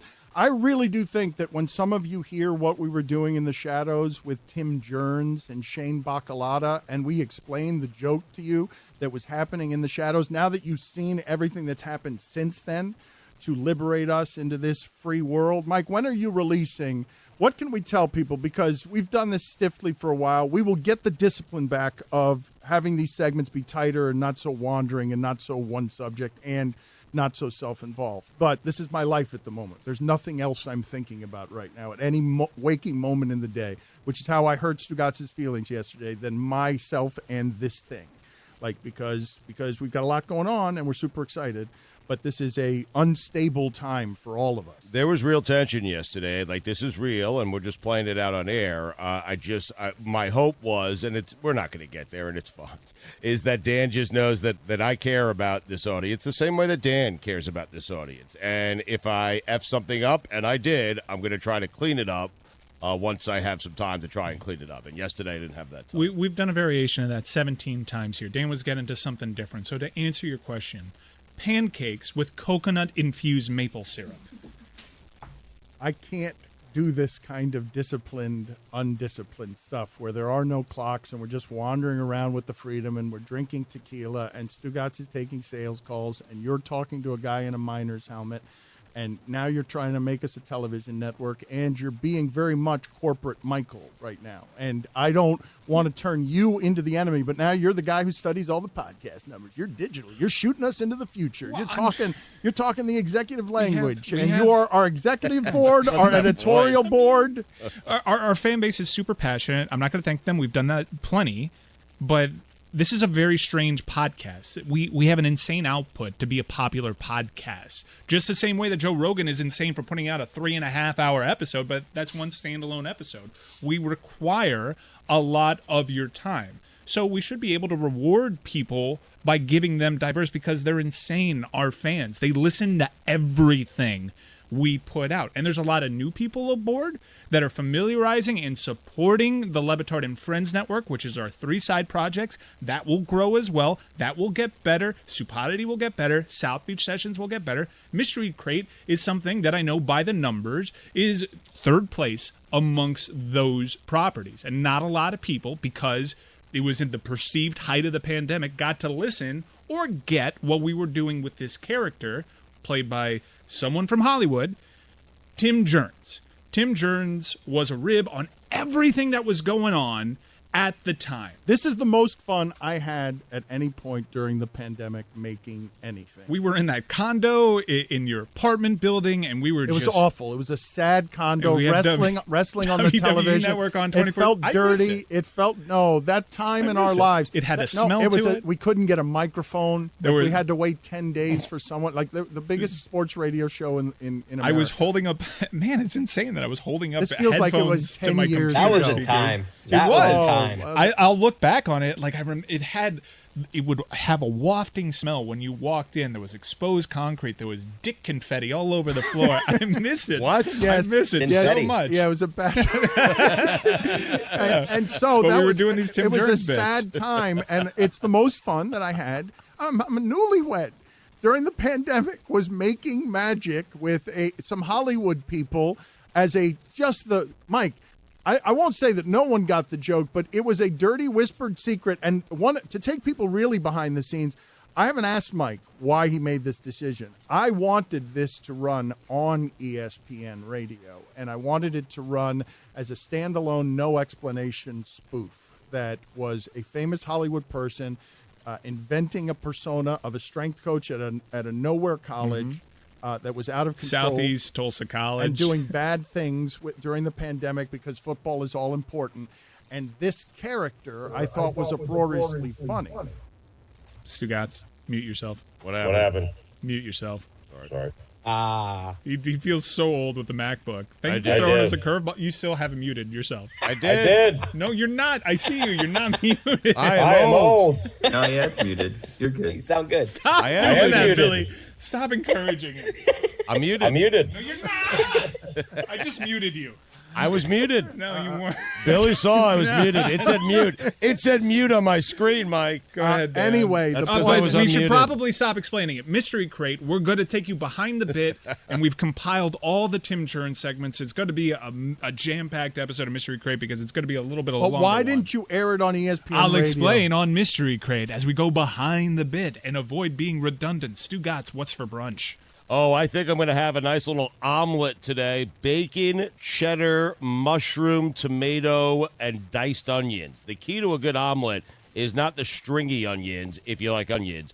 It's diced, minced onions. That And is that's what I'm we having. miss. That is what we miss. The discipline of every 4 minutes getting to a place where we can tell you what we were having for lunch so we wouldn't have to make our own content. I'll tell you this, Michael. Also, a little Urban Meyer news about to spring, I okay? don't know what I feel about this one. Go Dan. on. What kind of news? Urban Meyer, Jags collision course. Yep. I mean, Wow. and London. Woo. Number 1 overall pick. Tons of cap room, but Urban Meyer, that shit flies in college. We'll see how it flies in the NFL. So that's the more sports that you want. That's what you're going for. No, Hey, no, the no. Jags have a new coach. It's been a turnstile since Coughlin's been there. Nothing matters. They almost beat the Patriots. Now let's talk about, is Marone a coach? Does he only like bologna sandwiches? We're going to introduce you to coach after coach. And now this is the dude that's going to save it? That's actually not where I want to go, Dan. I want to go to Chris. What's for brunch? Oh, guys, Thursday, the day where the diet of the week falls apart. It's a beautiful day. Chipotle, a burrito. That's what I'm having. You guys do this with the diets. On Monday, you eat clean. Tuesdays, you eat clean. Wednesdays, you fall off a little bit, but you're like, I'll be better tomorrow. And then Thursday, all the wheels fall off. Every week. Chris, you see Tua's teammates talking shit? What is up with that? Armando Salguero getting the good stuff. They need to shut up. All right, he's going to be fine. Well, tell people the story for those that what don't did know they what say? we're talking about. I mean, they were just basically saying what the popular stuff. Hold on, as I fill and I scroll to the. Wait a minute. You don't know You what they didn't know said, huh? shit there. You were faking the it. meantime- Paul, we haven't talked sports in 2 Wait a weeks. minute. In the Hold meantime- on. Hold on. Did that just happen to the oaf, the personal No, assistant? he has to log on No. to Parlor to find out what Armando said. Yeah. Wait a minute. Anyone got a code? Anyone got a Whittingham, password? be careful Yeah. with that laugh. That's political. Yeah. Wow. It's with an E at the end. It's tricky. Mike, what is the story involving? Wait a minute. Armando and I got Parlor? it. I magically just thought of it. No. Just let's slow down, Chris. I want all of this left in because thank you for being a terrible personal assistant and also just the oaf who's bad at radio, because what you just did there made everything fall apart. Okay, Mike, explain both Armando Salguero and his feud with Parler. Explain to me why we're talking Well, he's about. feuding with Twitter. He loves Parlor. Explain to me what we're talking about, because I didn't know the story you were talking about either, but you threw it to Chris as a sports topic, as an executive wanting to get off the ground locally, some expertise on Dolphins talk, because there's a little bit of a seismic story in the press about It's the starting Dolphins. to happen. And Chris had nothing. Chris had nothing. I know Chris is all over this story, and I at least thought he was, because this is the Dolphin talking point of the day, and I threw it to him not only for brunch, but I kind of wanted to hear those Tua thoughts, and I didn't have them. Chris threw it into the chat. Exactly. That's yeah. Chris, will you tell us what the story is, or do you still not know, even though you furiously started typing as if you were going to read and speak at the same time? Dan, it's very simple. There were murmurs that that people apparently anonymously talked to Armando Salguero, and they said that, when they found out Fitzpatrick wasn't going to be around for that final game, they were nervous, and they thought Ryan Fitzpatrick was the guy. That is what the teammates said. Can someone actually offer me an explanation on what this was? Yeah, so basically, Armando Salguero quoted anonymous players where he was saying that the defense in practice was so underwhelmed with Tua that they were stunned that Flores went to Tua in the first place. And then as the season went along, that they were not at all impressed. And as Chris said, wanted Fitzpatrick not just as backup, but to start the final game against Buffalo. All right, They preferred Fitzpatrick. I wonder who said that. Chris. A guy who's never played in a playoff game before. Hold on a second. Hold on a second, because we're going straight to self-involvement here. Was that guy? That is correct. That is where I'm going to go there. What it was is what a professional broadcaster sounds like when following an oath. Okay, I want to teach you people something here today. because I think it's important. You were just introduced to a new producer, Chris Whittingham. He's a whole new department we've got over here. Stugotz is sales, Mike is engineering, editorial, and something else. And Whittingham is guy who knows things, because when you ask Chris something, he's too busy doing cameos to know what it is that's going on his beat with the Dolphins. And so what just happened there, we were introduced to Whittingham. I remember this, okay, because we've had to go and summon every corner of our army, dude. Every corner. These are guys I've known since high school. Hey, you want a job? I feel like, Tony Montana talking to Ernie, except, look, it's Whittingham instead of, Pimply face Chris Whittingham, 18 years old, interning at VUM, University of Miami, former play-by-play voice and co-host of a popular official Chelsea podcast that I think we can finally promote plug here. now. We interview Olivier Giroud, the most handsome man on the planet, on that official Chelsea podcast, Chelsea Mic'd Up, available on Spotify and Apple Podcasts. All right, stop right there for a second. Happening? I'm introducing the audience to Chris Whittingham. The voice you just heard came into our life about 15 years ago. Maybe earlier. High school kid, as good at broadcasting as anyone that I had seen come through 790, and just super polished, very good, and wanted to be a broadcaster. I mean, like a lot of the guys here, like Chris, who I've known since he's a kid, and we've known him since he's a kid, and we've summoned a couple of people who we've known that way, who've been around our show, because you've noticed with our show, Angel Resto hangs around the show. Okay, you're hired. Juju. You like the show? Yeah, Juju Gotti. Excuse me. You like this? All right, you're hired. Well, people are going to start thinking if they just hang around the show, we might Well, hire that's how them. it's happened. No, that's how it's happened. Everyone. I got a few So- texts. Hey, I got your number from Alex Dono. Right.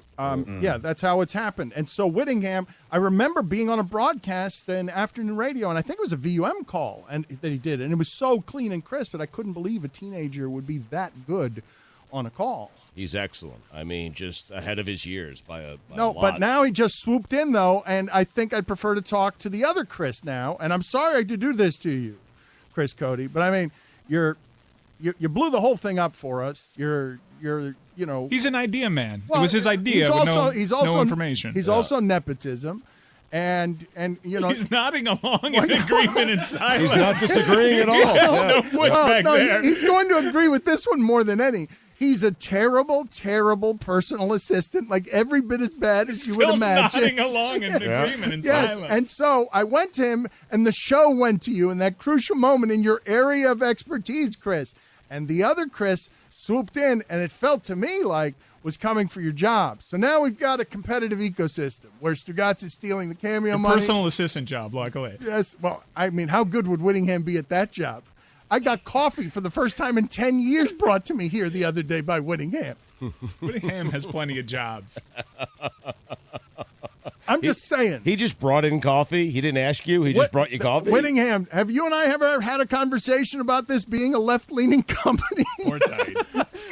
No, it's a pirate ship. I handed Mike a piece of paper with pirate terms on All right, them. That's all I've gotten. Let me explain something to you. Hold on. Let me explain something to you. Well, Just hurry Back up. to I the have a shadow. cameo Back to to the do in shadows. 4 minutes. Yes, okay. Boy, Chris Cody's upset back at all to the the time on the ball Chris Cody's had. Your usage rate. I mean, I see what chair he's sitting in. I hear those background laughs. I don't like this shit. I'll tell you that much. Well, you could have come in. Didn't I offer that up to the group? Who would wanted to come in and nobody I wanted raised my hand. I wasn't selected. Yeah, Chris raised his hand. You're like, Whittingham, okay. By the way, I'm having toast and eggs. Ooh, sweet. Nice. So that's as quick as it can happen around here where you get replaced? That's the Eggs. Wait a minute, I can upgrade all the time from the personal assistant I presently have to Whittingham now? I've got that kind of power? Oh my God, it's going to get competitive around here because Whittingham, explain this story to me even cleaner than you just did, please. And Chris, if you want to have an opinion, I'm going to give you some time to formulate it in the event that you want to make yourself valuable around here as a takes guy. So what is your opinion to Whittingham, who's going to give you the news report in the most professional of radio broadcaster ways? And Whittingham, just throw Chris a question, and let's see if we can get a good ad-lib take out of it. So the Miami Herald's Armando Salguero wrote a column in which he was illustrating the lack of confidence in Tua Tagovailoa in the Dolphins' locker room.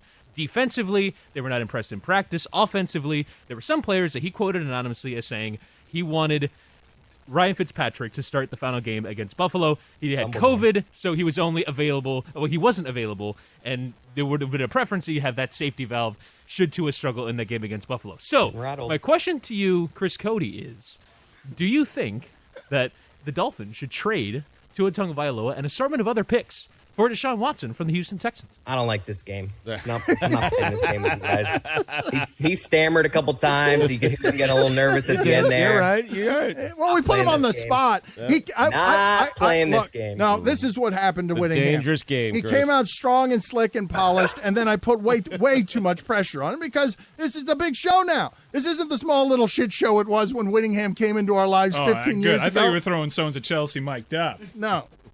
And now they're big stars. They've got their own podcast, and this was a big get for you guys. You guys were excited, and he was impossibly handsome. Oh my God. His hair is beautiful, and You know what happened to me when I saw his Is face? that the biggest guest Chelsea has gotten? Nah, we've had Petr Cech and Ashley Cole, guys that have like won Champions Leagues, and Christian Pulisic was obvious. Oh, Christian Pulisic, by the way, joining us on Chelsea Mic'd Up next month. He's gotten better at interviews too, so I'm excited about that. Olivier Giroud is 34 years old. What Zlatan's doing in Serie A in Italy right now is insane because all the injuries that he's had, and at that age, he's still he's considered the best player in Italy right now. He's even better than Ronaldo. You have these guys like Ronaldo and Zlatan that are amazing in older age, but they've always been amazing. They've always been great. They've always been one of the three names that you rattle off at the top of your head when you're asked who's the best player in the world. Olivier Giroud is 34 years old, and his whole reputation was he's a striker that doesn't score goals.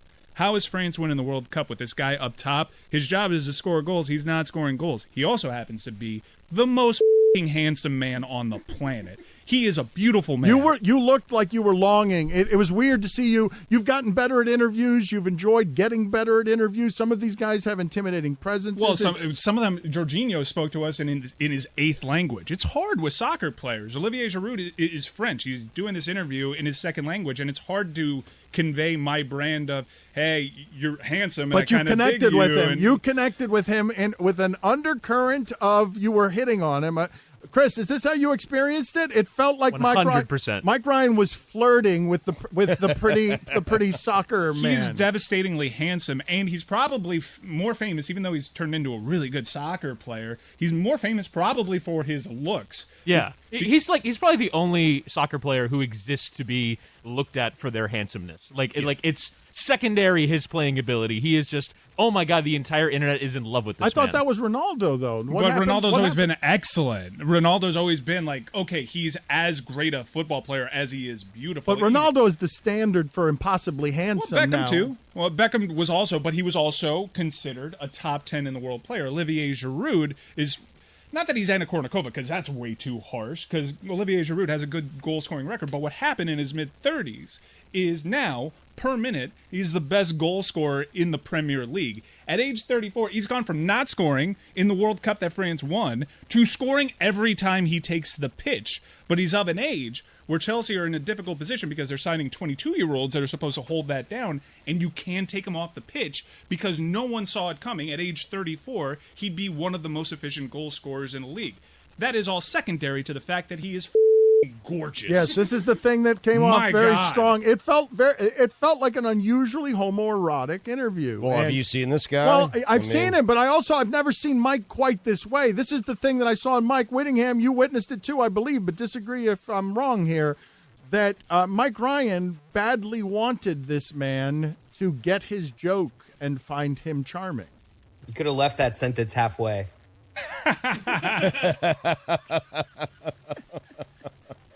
Did you hear that joke, Whitty? Yeah! Stick it to him, Chris! Yeah! Stick it to him, Chris! This is the Dan Levator Show with the Stugotz podcast.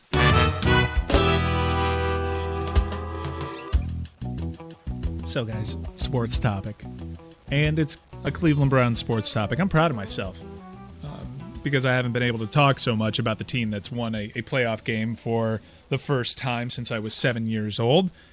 That's because there has been no room. But I would like to start the hour with a sports topic. And it's not about like this amazing chance at one of the three biggest upsets in NFL history that the Cleveland Browns are on the precipice of, I hope. It's the Kareem Hunt angle.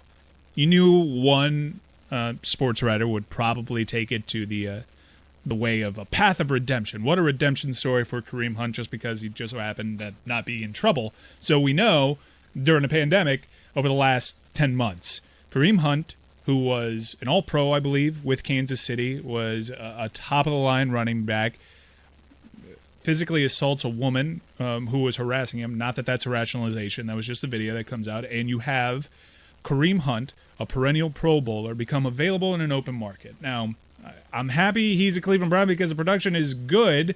I felt conflicted about it at the time, but I knew I'd be celebrating touchdowns. If it wasn't the Cleveland Browns, someone else would have been given him the opportunity. We now have Kareem Hunt playing his former team, the Kansas City Chiefs.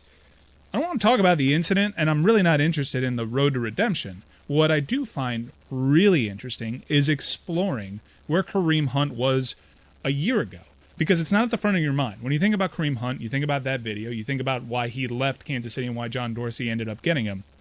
A year ago, if you'd remember, Kansas City Chiefs obviously in the Super Bowl. One of the storylines of that week that was not pushed to the top of the web pages was Kareem Hunt got pulled over in Ohio. And Kareem Hunt didn't get arrested for this, I don't believe, but he was sobbing and clearly going through some shit at the time. Self-medicating? Probably. Not reckless to say. Kareem Hunt was sobbing, telling an officer after he got pulled over, I was supposed to be playing in the Super Bowl. That's supposed to be me.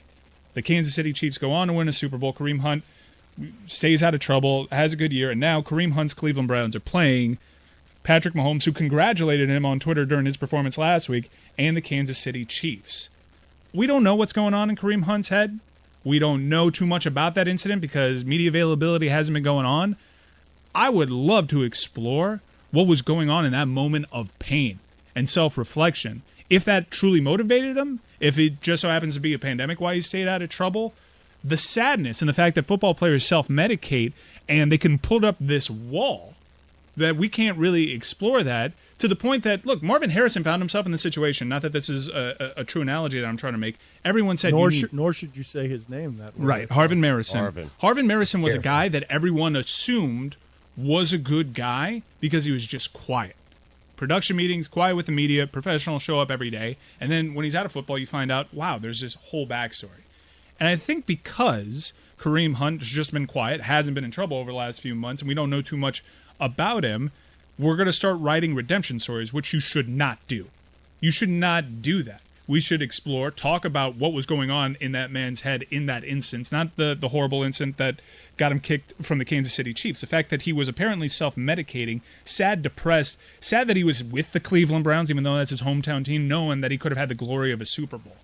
I'd like to actually explore some of that because we are now actually, for the first time in the machismo of sports, taking a look at what is happening with mental health and mental illness and talking about it openly in a way that has never been true for the gladiator sports. There has not been a lot of introspection. There's not a lot of, well, what's going on with my brain chemistry? There weren't even enough scientific facts, Stugotz, for these guys to know what they were doing to their brain chemistry with the collisions and everything else.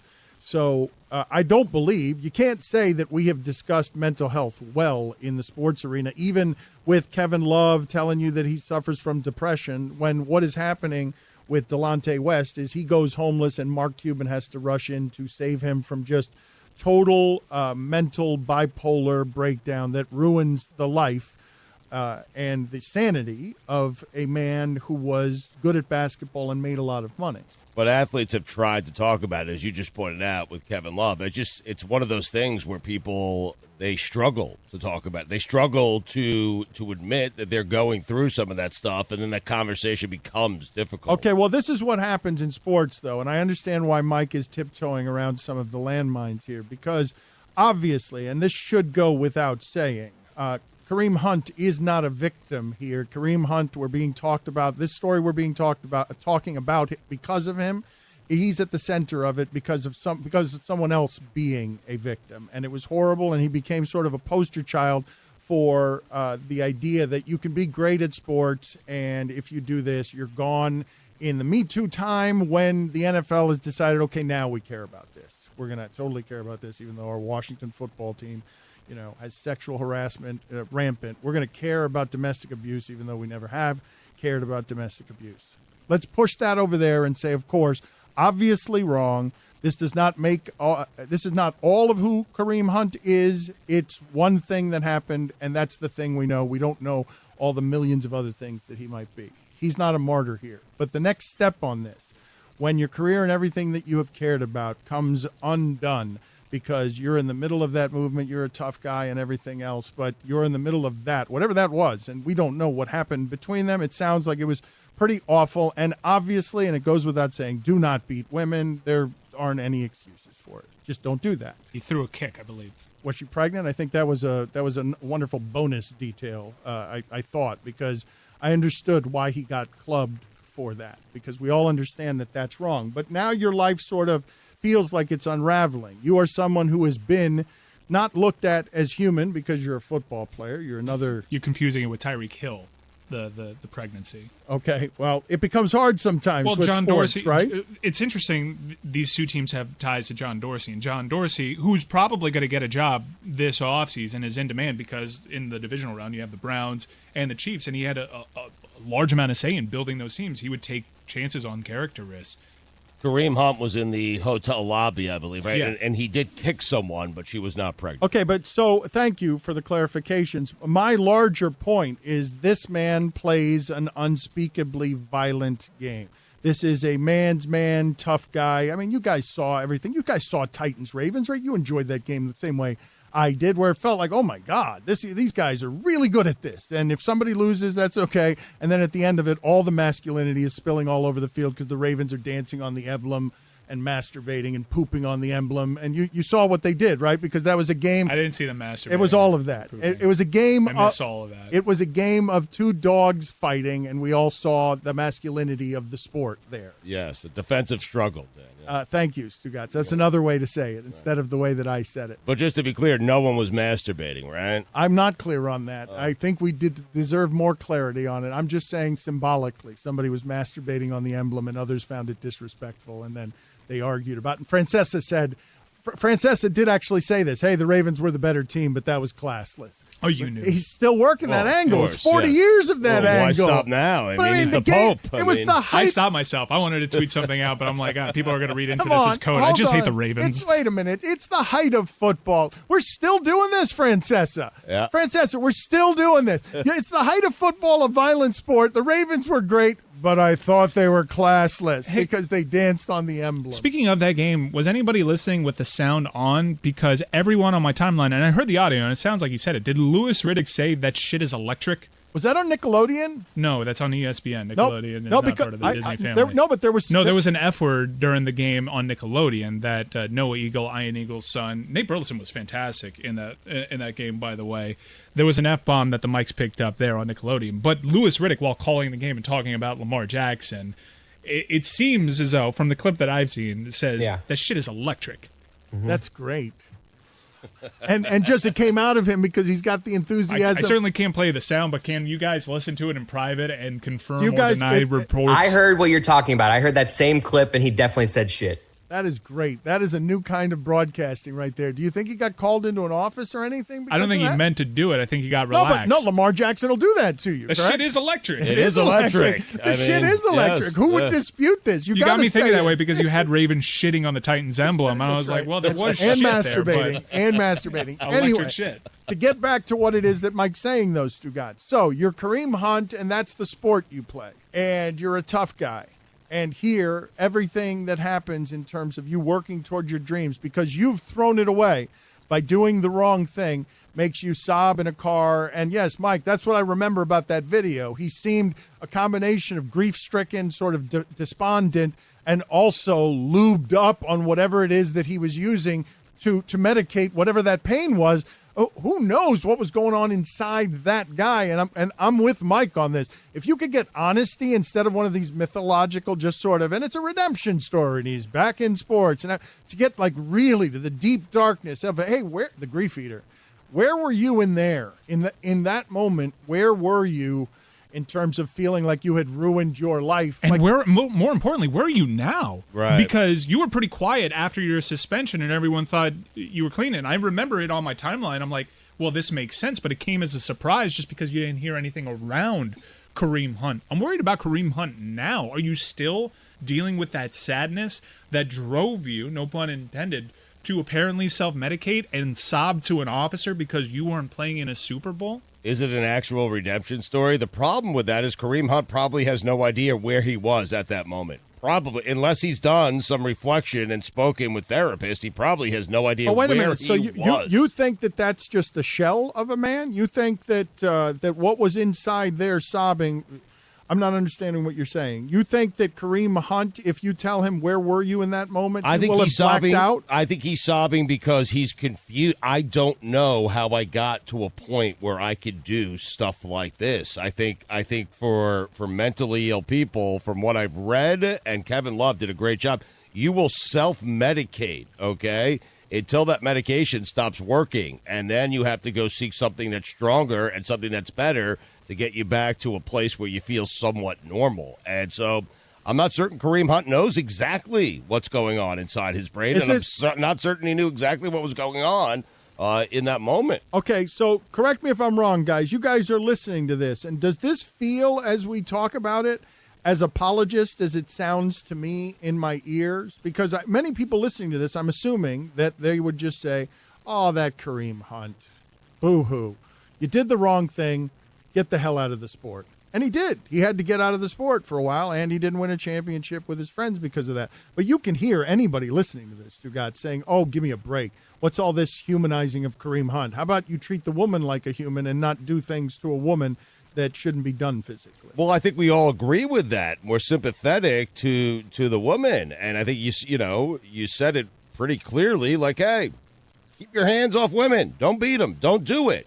But I also think there is not enough. We don't know enough about mental illness, and there's not enough sensitivity around mental illness to know, hey, did Kareem Hunt do that because there's something going on in his brain that, that did he do that thing? Okay, you're linking the two things. Yes. You're linking the mental illness to the crime. I'm not ruling it out. That's what I'm not doing. I'm not ruling it out. It should be said that, again, he wasn't arrested for this. All he ended up being was cited for speeding, but we're all making those logical leaps because the car smoked marijuana. Right. There was an open container of vodka in there. There was plenty of stuff taken out of the car that the officer asked Kareem Hunt, and Kareem Hunt is like, if I get tested, I haven't failed any of the tests. The officer let him go, and you watch that video, and at that time in America, you're like, how the hell did Kareem Hunt drive away from this? Because it seemed scary, and where you didn't have a concern for Kareem Hunt because you just assumed because he's quiet, he was doing all right, all of a sudden you're wondering what the hell is going on. So how do you feel about him in your uniform going after the biggest game in the history of your franchise or in your lifetime? Same conflict, but I scream louder when the games mean more. He was awesome against Pittsburgh. This is the best running game, I think, in the league when you have a full healthy offensive line, those two backs. Nick Chubb is incredible, obviously, but to be able to go to Kareem Hunt as a backup, it's insane. Because of what happened in Kansas City, the Cleveland Browns find themselves playing Kansas City. Nick Chubb was gone for a large chunk of the season. I mean, we were bailing water, but we survived in large part thanks to that incident in a Cleveland area hotel room that got him on the Browns. But I'm still wondering, is this guy okay? Aren't fans selfish that way, though? We've all rooted for guys like bad guys. Like Cubs fans rooted for Aroldis Chapman. He helped them win their first World Series. But what Mike is pleading for there, you're saying, yes, Stugotz, of course, you're right. But the reason I'm guessing that Mike finds that interesting is because fandom, that's all that connects it. Fandom, these aren't real emotional relationships. You get what you want from your athletes, and it makes you feel good. And when they disappoint you, you yell at them and you scream at them.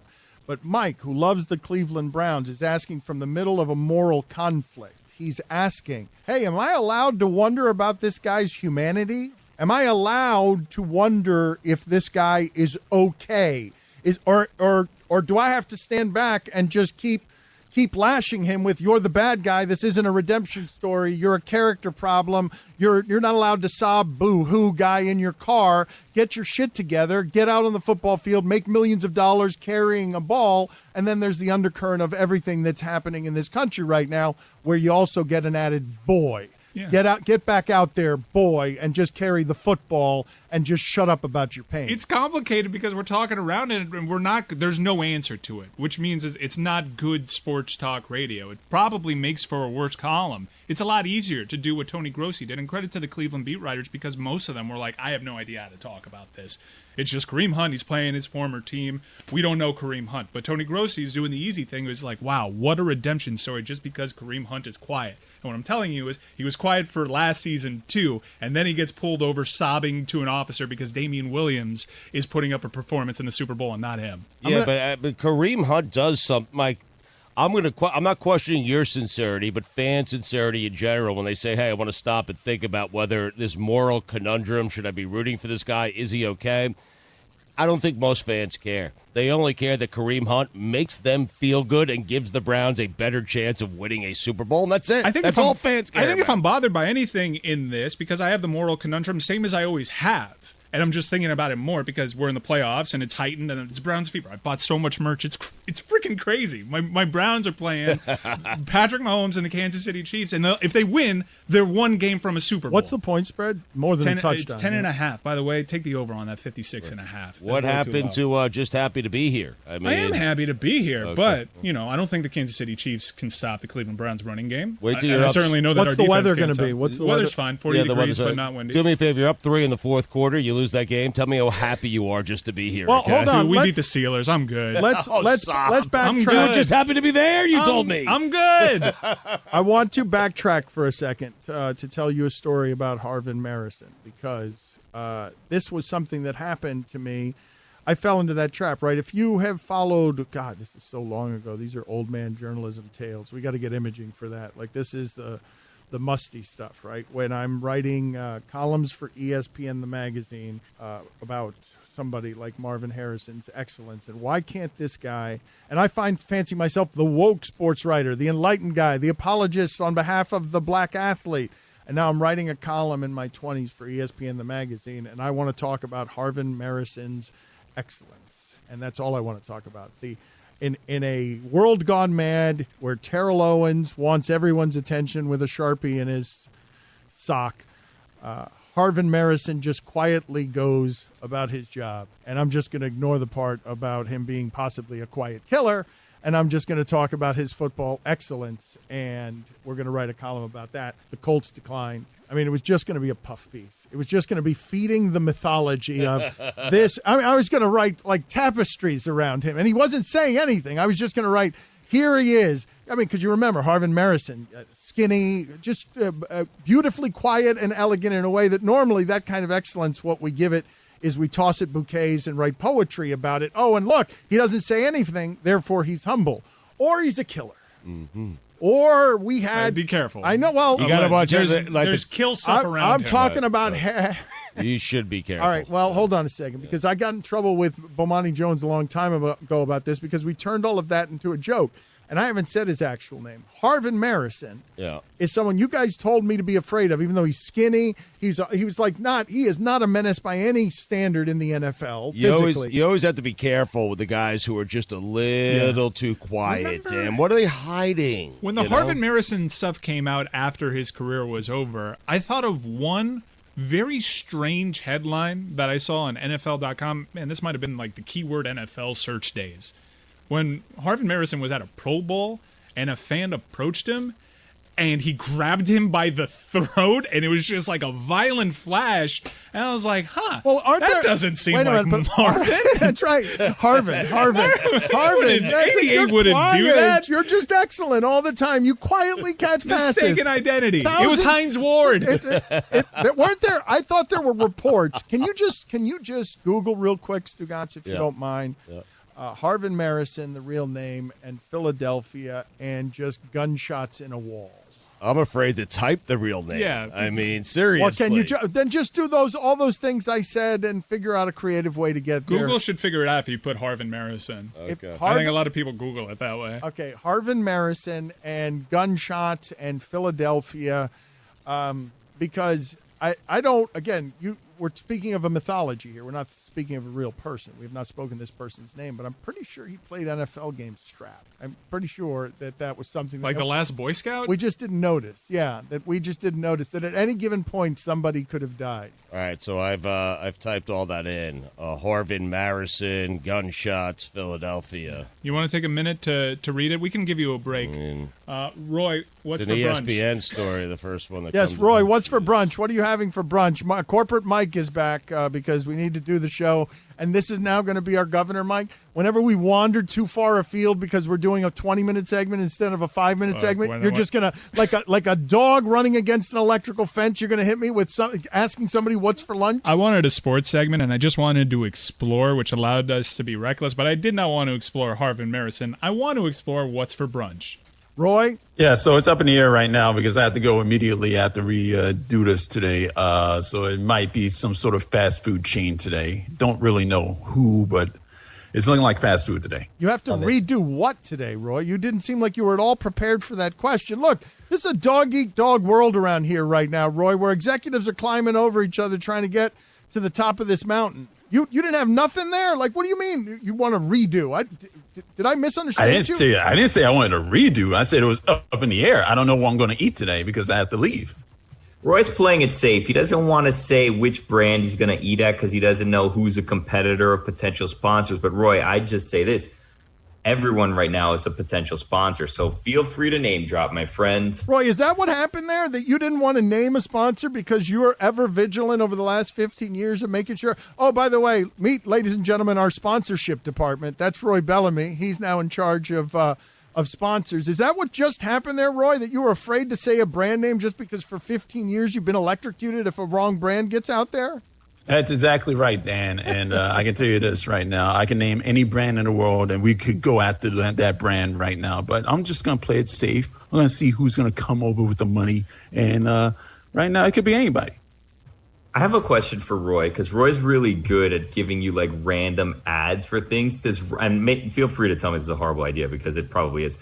Roy, do you know, like, could you name, if we give you a brand, who their spokesperson is? Also, like, going back historically, like, if we were to say, like, where's the beef, could you tell us who that person is that plays that role? Yes, he could tell you that for sure. No, I can't tell you the name of the person. That's so old. It was old lady back in the 70s. Claire Bell? Good Lord, Roy. Claire Bell? Princess Claire. I don't know. I think that's a cow for, like, a milk company. Clarabelle the cow, no? This is a long story. Yeah. I thought it was Dave Thomas. There's another side of Harvin Marison. Ooh, by the way, potatoes are coming back to Taco Bell. They are? Yeah, they went away. They removed all potato-based items from their menu for a little bit, and they brought back potatoes to Taco Bell. But why'd they take them away? What's the point of anything Mexican with potatoes is wonderful. Why were there not potatoes at Taco Bell? I'm on it.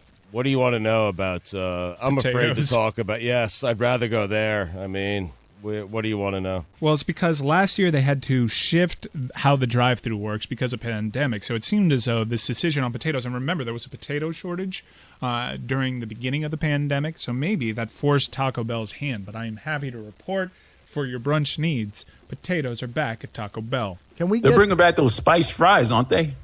Yeah. I saw a commercial for that. I love those commercials that look like movies. Look at the smile on Roy's face. Why did that? Roy, why do you seem so happy? It's because of the Cameo money, isn't it? But we're getting a totally different Roy. Roy is totally joyous. I mean, you just go straight into your account every day. It's a delight. That is when you do them, of course. Oh, it's the best. Oh, yeah, absolutely. My pockets are getting fat right now, man. All right. Roy, how can you get better at the Cameos? What can we do in order for Roy to get maximum mileage out of because Billy's gone to costumes and Chris has gotten to over exuberance. That basically, Chris, that's your character, right? You're going for so much energy. That's why I'm envious of Billy, because he can do it and nail it with just being very low energy. Billy, do you have any advice for the crew as the clear Cameo artistic leader so far in terms of getting a lot of applause because you're doing little acting there in character, ad-lib. Do you have any advice for the group on how to do these properly beyond saying, hey, Stugotz, how about you just do them at all? Good news, Dan. False alarm in my building.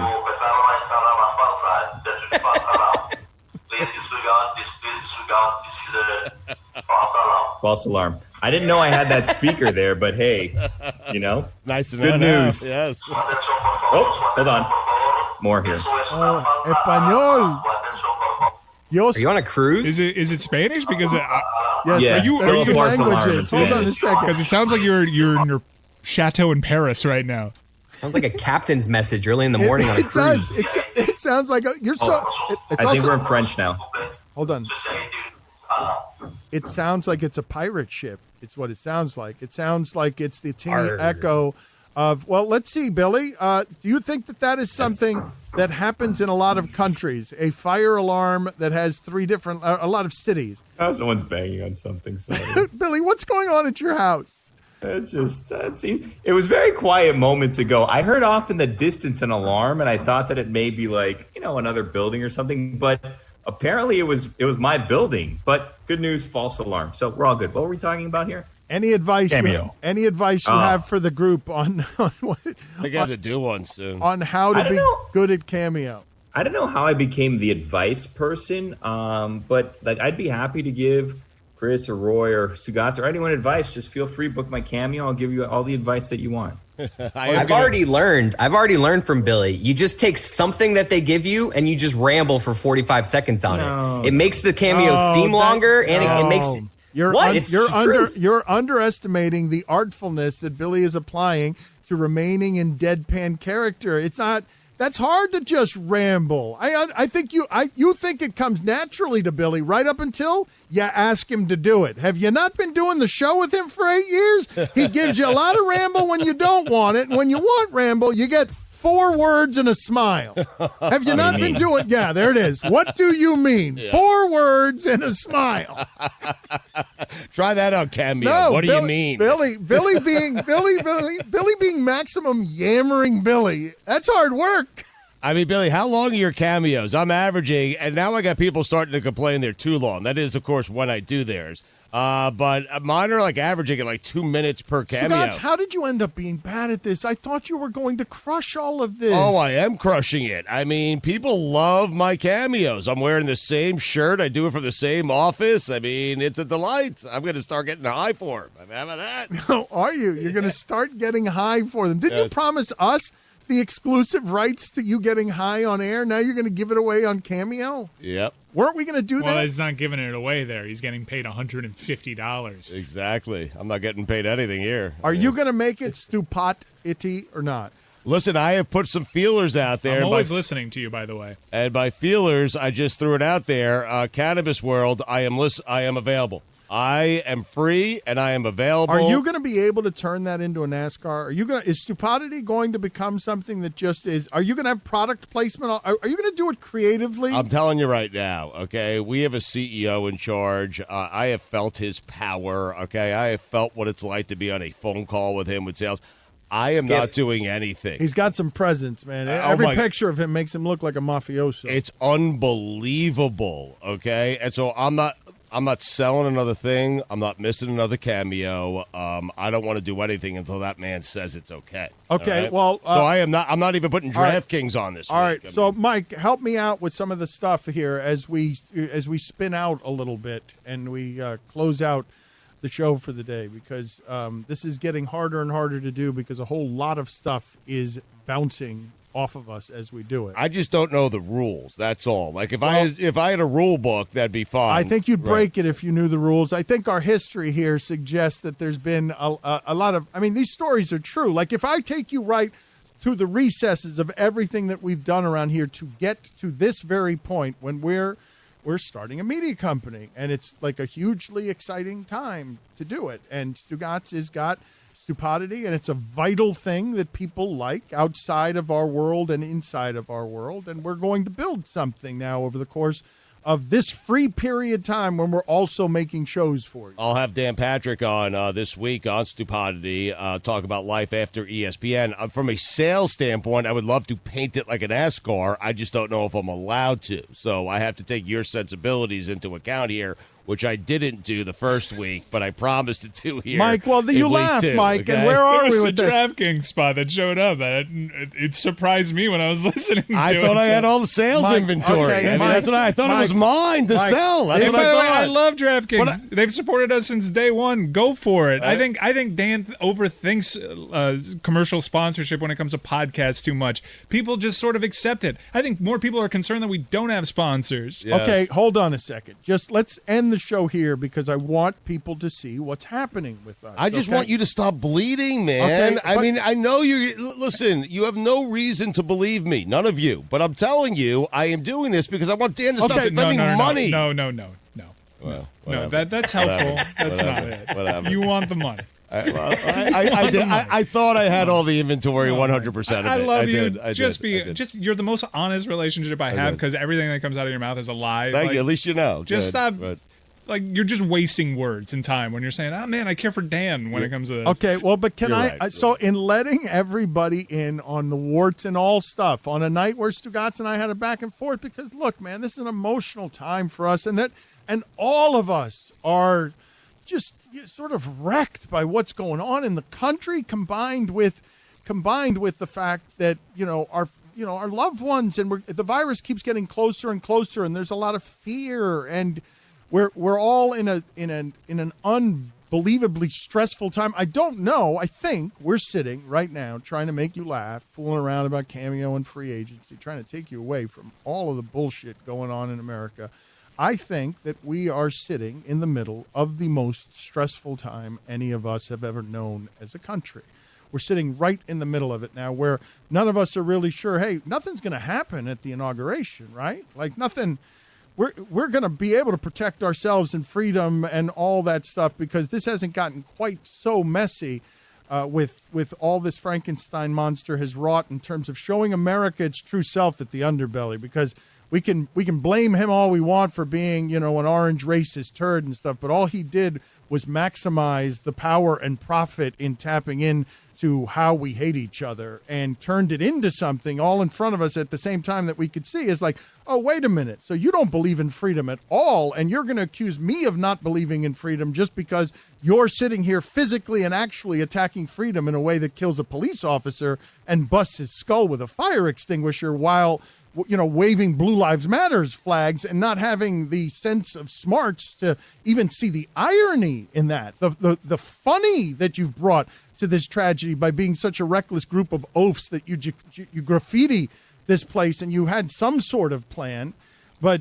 whatever the plan was, it got dangerously close to kidnapping the vice president of the United States, and we all feel hugely unsafe. Yeah, well, think about it. You just had to ask that in the form of a question. Nothing's going to happen, right? Transfer of power. We never even talked about it. It's just someone got elected, and that person became president. And that was it. I want to be doing a radio show around that, right? This is all a long way of saying, okay, as you go on this journey with us, as you see in real time, me and Stugotz fighting, and Amin saying, hey, I jumped ship, and where's the money negotiations? As Dan tells you what's for brunch. And Lou is freaking out. Yes, man. and that there's always been a sales tension around here for 20 years. For 20 years, Stugotz knows that this has been my greatest frustration.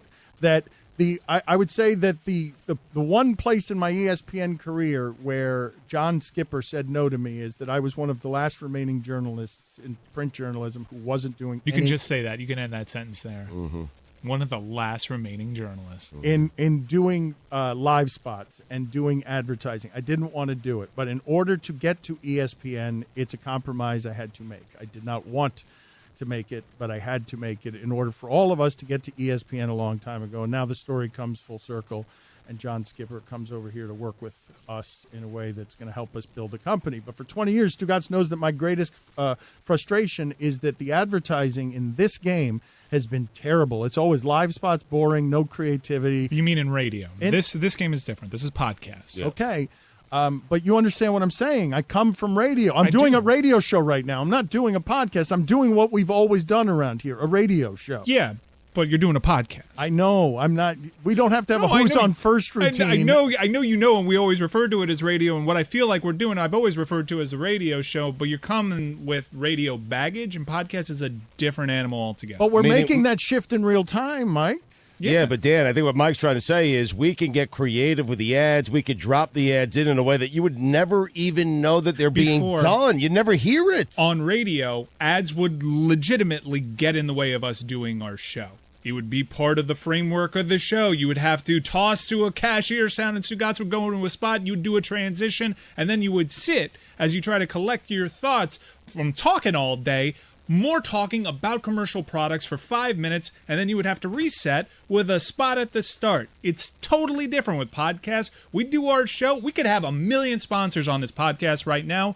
Your workflow would not be altered one bit. And the audience either sits through them. Actually, I'm surprised the math is most people actually sit through podcast spots. But for those that don't, they got the fast forward button, and it's in one ear, out the other, and they just keep going until Stugotz picks up. It is a totally different deal. Mike, safe to say that we could paint it like an NASCAR, and Dan would never even know. Would not know. You're giving me an idea. There it is. And that is the sales tension that has always existed around everything that we're doing. And that is where it is that we head off for the day. I don't know when we're doing show. I've become Greg Cody. I don't know what kind of show we're doing. What is it? A podcast? Is it a radio show? These lights are very bright in here. Actually, they're not bright enough. Fast. I've got no idea how to turn these things on or off. I just know it's going to have 9 presenting sponsors now. Okay. I know that Billy wanted to talk about a pigeon today, and I've been trying to get to it all show, and I don't understand why he so badly wants to talk about a pigeon. But we've been so self-involved. And we have been so just overwhelmed by everything happening around here that, Billy, I'm sorry I didn't have a chance to get to your pigeon story. What happened with the pigeon? Tease it, Dan. We can tease it next time we come The back. next podcast, Dan. The next post-game show. Find out about Billy's pigeon story. Give us a second to change reels.